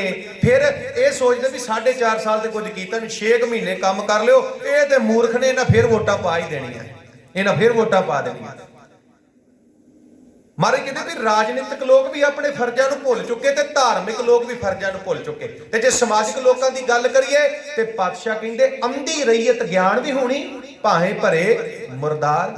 ਮਾਰੇ ਕਹਿੰਦੇ ਪ੍ਰਜਾ ਅੰਧੀ ਗਿਆਨ ਬਿਨ ਕੂੜਕ ਸੱਤ ਮੁਖੋਂ ਅਲਾਈ। ਪ੍ਰਜਾ ਅੰਨੀ ਹੋ ਗਈ, ਗਿਆਨ ਤੋਂ ਹੀਣੀ ਹੈ। ਲੋਕ ਪੱਥਰਾਂ ਦੀ ਪੂਜਾ ਕਰ ਰਹੇ ਨੇ, ਕਬਰਾਂ ਦੀ ਪੂਜਾ ਕਰ ਰਹੇ ਨੇ, ਉਲਟੇ ਲਟਕ ਕੇ ਤਪ ਕਰ ਰਹੇ ਨੇ, ਆਪਣੇ ਸਰੀਰ ਨੂੰ ਕਸ਼ਟ ਦੇ ਰਹੇ ਨੇ। ਬੁਰੀ ਹਾਲਤ ਹੈ ਸੰਸਾਰ ਦੀ।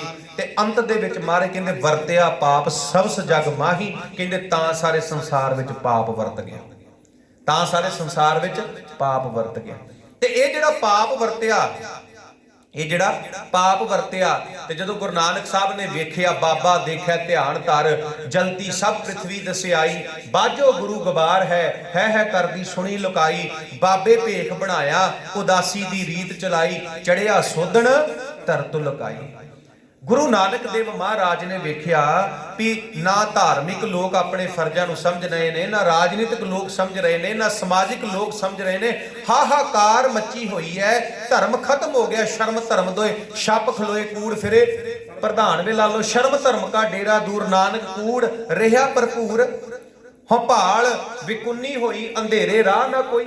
ਵਿਚਾਰੇ ਪਾਸੇ ਅਗਿਆਨਤਾ ਦਾ ਹਨੇਰਾ। ਧਾਰਮਿਕ ਲੋਕਾਂ ਦਾ ਵੀ ਬੁਰਾ ਹਾਲ ਹੈ, ਰਾਜਨੀਤਿਕ ਲੋਕਾਂ ਦਾ ਬੁਰਾ ਹਾਲ ਹੈ, ਸਮਾਜਿਕ ਲੋਕਾਂ ਦਾ ਬੁਰਾ ਹਾਲ। ਇੱਕ ਬੇਨਤੀ ਕਰਾਂ ਜੀ, ਜੋ ਹਾਲਾਤ ਗੁਰੂ ਨਾਨਕ ਸਾਹਿਬ ਦੇ ਵੇਲੇ ਸੀ ਨਾ, ਸਮਾਜ ਦੇ ਜੋ ਹਾਲਾਤ ਗੁਰੂ ਨਾਨਕ ਸਾਹਿਬ ਦੇ ਵੇਲੇ ਸੀ, ਤੁਸੀਂ ਕੰਪੈਰੀਜ਼ਨ ਕਰਕੇ ਵੇਖੋ, ਅੱਜ ਵੀ ਸੇਮ ਉਹੋ ਹੀ ਹਾਲਾਤ ਨੇ।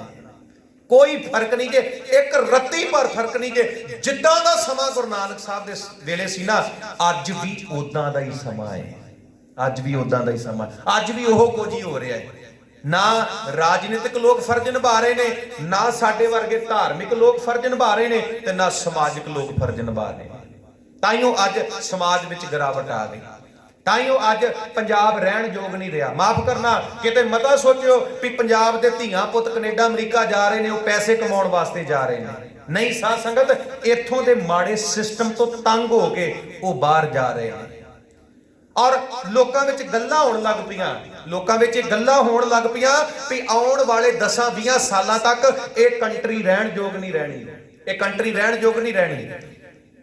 ਹਰ ਚੀਜ਼ ਵਿੱਚ ਮਿਲਾਵਟ ਹੈ। ਹਰ ਚੀਜ਼ ਵਿੱਚ ਤੁਸੀਂ ਦੁੱਧ ਲੈ ਆਓ, ਉਹਦੇ ਚ ਮਿਲਾਵਟ, ਦਹੀਂ ਲੈ ਆਓ, ਉਹਦੇ ਚ ਮਿਲਾਵਟ, ਘਿਓ ਲੈ ਆਓ, ਉਹਦੇ ਚ ਮਿਲਾਵਟ, ਸਬਜ਼ੀਆਂ ਲੈ ਆਓ, ਉਹਦੇ ਚ ਮਿਲਾਵਟ, ਫਰੂਟ ਲੈ ਆਓ, ਉਹਦੇ ਚ ਮਿਲਾਵਟ। ਤੇ ਭਾਗਾਂ ਵਾਲੇ ਚ ਮਿਲਾਵਟ ਵਾਲੀਆਂ ਚੀਜ਼ਾਂ ਖਾਵਾਂਗੇ ਤੇ ਸਰੀਰ ਨੂੰ ਰੋਗ ਲੱਗਣਗੇ, ਸਰੀਰ ਨੂੰ ਰੋਗ ਲੱਗਣਗੇ, ਬਿਮਾਰੀਆਂ ਜਨਮ ਲੈਣਗੀਆਂ। ਲੋਕ ਉਹਨੇ ਦੁਖੀ ਹੋਣਗੇ, ਲੋਕ ਉਹਨੇ ਦੁਖੀ ਹੋਣਗੇ। ਖੈਰ ਮੈਂ ਬੇਨਤੀ ਕਰਾਂ, ਹਰ ਮੁਸ਼ਕਿਲ ਦਾ ਹੱਲ ਜਦੋਂ ਘਰ 'ਚ ਗੰਦ ਪੈ ਜਾਵੇ ਨਾ, ਘਰ 'ਚ ਗੰਦ ਪੈ ਜਾਵੇ ਤੇ ਗਵਾਂਢੀਆਂ ਤੇ ਨਹੀਂ ਆਸ ਰੱਖਣੀ ਚਾਹੀਦੀ ਵੀ ਗਵਾਂਢੀ ਆ ਕੇ ਸਾਫ਼ ਕਰ ਦੇਣਗੇ। ਪੰਜਾਬ ਸਾਡਾ ਹੈ, ਪੰਜਾਬ ਵਸਦਾ ਗੁਰਾਂ ਦੇ ਨਾਂ ਤੇ। ਔਰ ਇਸੇ ਪੰਜਾਬ ਬਾਰੇ ਕਿਸੇ ਸਮੇਂ ਡਾਕਟਰ ਮੁਹੰਮਦ ਇਕਬਾਲ ਨੇ ਕਿਹਾ ਸੀ, ਫਿਰ ਉਠੀ ਆਖਿਰ ਸਦਾ तौहीद की पंजाब से, हिंद को मर्दे काबिल ने जगाया ख्वाब से, जिस जहां में गुरु नानक ने बहादुर का गीत गाया, वही हमारा देश है, वही हमारा वतन है। डॉक्टर मुहम्मद इकबाल कहता, इस आल वर्ल्ड दे विच जे सब तो कोई सोहना ते सब तो प्यारा खित्ता है, वो पंजाब दी धरती है, पंजाब दी धरती, पंजाब दी धरती।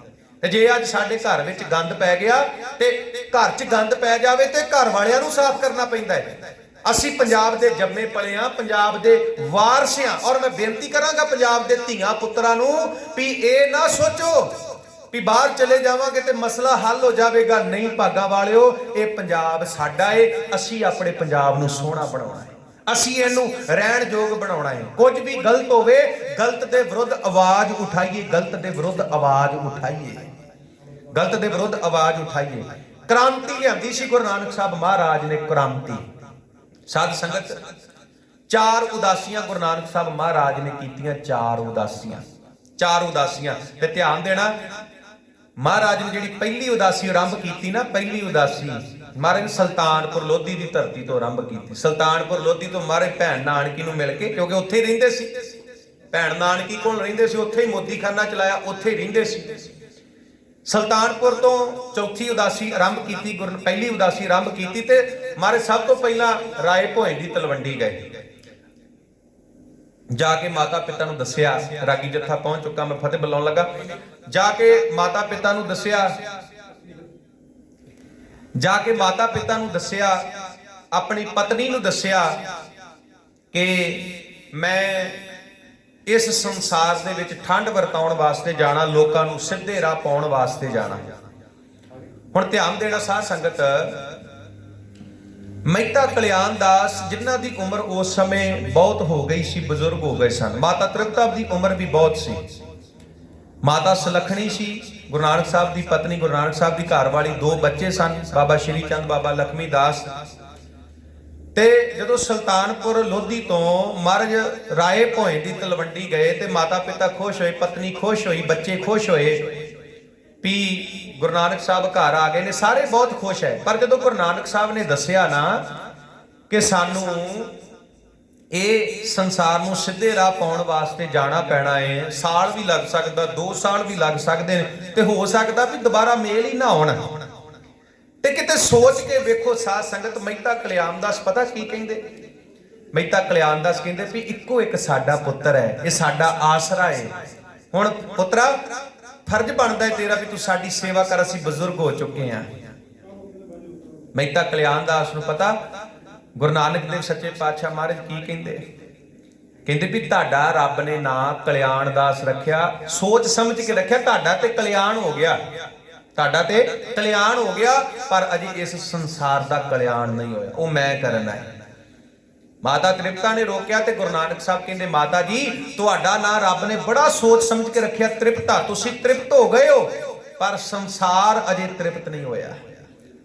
सुलखणी ने रोकिया ते गुरु नानक साहब कहंदे सुलखणीए तेरा नां सुलखणी है, तेरा नां सुलखणी है, तू सुलखणी है, पर संसार दे लक्षण नहीं चंगे, संसार नूं असीं सुधारना है।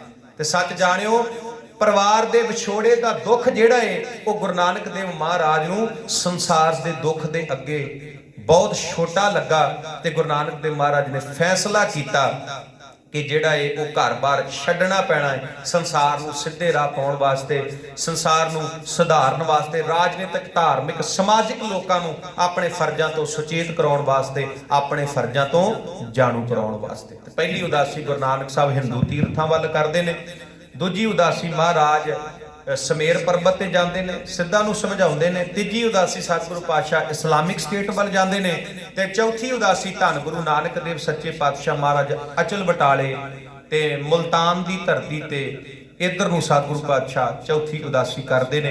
तो इन्हां 4 उदासियां दे विच पता नहीं सतगुरु पातशाह ने किन्नियां दा उधार कीता। एक विद्वान कहंदा तारे गिणे जात है, ना तारे गिणे जात है, आसमान दे तारे ते गिणे जा सकदे ने, पर गुरु नानक ने किन्नियां नूं तारिया, गुरु नानक ने किन्नियां नूं सिद्धे राह पाया, इहदी गिनती जिहड़ी है वो नहीं कीती जा सकदी। सब तो वड्डा दुनिया च परोपकार पता की है? सब तो वड्डा परोपकार है किसी दी जान बचा लैनी, किसी दी जान बचा लैनी। ते गुरु नानक साहब ने किड्डा वड्डा परोपकार किया, सज्जन ठग नूं सुधार के। सज्जन ठग दा काम पता की सी? हर रोज बंदे मारदा सी, वो हर रोज बंदे मारदा। ओदी सरां बनी हुई सी, लोग ओदी सरां च आके रात नूं रहिंदे सी, ਉਹਨਾਂ ਨੂੰ ਮਾਰ ਦਿੰਦਾ ਸੀ, ਸਾਰਾ ਕੁਝ ਲੁੱਟ ਲੈਂਦਾ ਸੀ। ਤੇ ਕਿਤੇ ਸੋਚ ਕੇ ਵੇਖੋ, ਜੇ ਬਾਬਾ ਉਹਦੀ ਸਰਾਂ 'ਚ ਨਾ ਜਾਂਦਾ, ਉਹਨੂੰ ਨਾ ਸੁਧਾਰਦਾ, ਤੇ ਪਤਾ ਨਹੀਂ ਕਿੰਨੇ ਹੋਰ ਬੰਦੇ ਮਾਰਨੇ ਸੀ ਸੱਜਣ ਠੱਗ ਨੇ, ਕਿੰਨਿਆਂ ਨੂੰ ਮਾਰ ਦੇਣਾ ਸੀ। ਕੌਡੇ ਰਾਖਸ਼ ਦਾ ਕੰਮ ਕੀ ਸੀ? ਬੰਦੇ ਮਾਰਨਾ ਸੀ। ਪਤਾ ਨਹੀਂ ਕਿੰਨੇ ਬੰਦੇ ਮਾਰੇ ਹੋਣਗੇ ਤੇ ਕਿੰਨੇ ਮਾਰਨੇ ਸੀ। ਤੇ ਗੁਰੂ ਨਾਨਕ ਸਾਹਿਬ ਮਹਾਰਾਜ ਨੇ ਮੱਥਾ ਲਾਇਆ ਉਸ ਕੌਡੇ ਰਾਖਸ਼ ਨਾਲ, ਤੇ ਕਿੰਨਿਆਂ ਦੀ ਜਾਨ ਗੁਰੂ ਨਾਨਕ ਸਾਹਿਬ ਮਹਾਰਾਜ ਨੇ ਬਚਾਈ। ਗੁਰੂ ਨਾਨਕ ਸਾਹਿਬ ਦੇ ਨਾਲ ਜੁੜੀਏ, गुरु ग्रंथ साहब के नाल जुड़िए, बाणी नूं समझिए, विचारिए, पढ़िए, अपने हिरदे विच वसाइए। इक्का बाणी, एक गुर, इक्को शब्द विचार, इस सिद्धांत के उत्ते पहरा दईए। सतगुरु पातशाह किरपा करन, धन गुरु नानक साहब महाराज जो पूरने पा के गए ने वो साडी जीवन का, साडी जिंदगी का आधार बन जाण। महाराज ने कहा भी सिख उही है जिहड़ा इन्हां तिन्नां उपदेशां नूं अपने हिरदे विच वसा लैंदा। और ये 3 उपदेश बाबे ने मेरी झोली विच पाए, कल्ले पाए नहीं, बाबे ने आप भी प्रैक्टिकल कीता। 18 साल किरत करो, नाम जपो ते वंड छको, ये 3 सिद्धांत अपने हिरदे विच वसाउणे। सो साध संगत कथा करदे आ, गुरमत दी विचार करदे आ, बेअंत भुल्लां गलतियां होईयां। धन्नवाद इत्थों दी समुची प्रबंधक कमेटी दा, समुची मैनेजमेंट दा, धन्नवाद समूह ग्रंथी साहिबान दा जिहड़े बहुत प्यार दे के नवाजदे ने। सब तो वड्डा धन्नवाद धੰਨ ਸਾਹਿਬ श्री गुरु ग्रंथ साहब महाराज जी दा। ਸੰਗਤਾਂ ਦਾ ਧੰਨਵਾਦ ਜਿਨ੍ਹਾਂ ਨੇ ਕੀਮਤੀ ਸਮਾਂ ਕੱਢ ਕੇ ਗੁਰੂ ਘਰ ਦੀਆਂ ਹਾਜ਼ਰੀਆਂ ਭਰੀਆਂ ਨੇ। ਮਹਾਰਾਜ ਸਾਰਿਆਂ ਦੇ ਸਿਰ ਦੇ ਉੱਤੇ ਮਿਹਰ ਭਰੇ ਹੱਥ ਰੱਖੋ।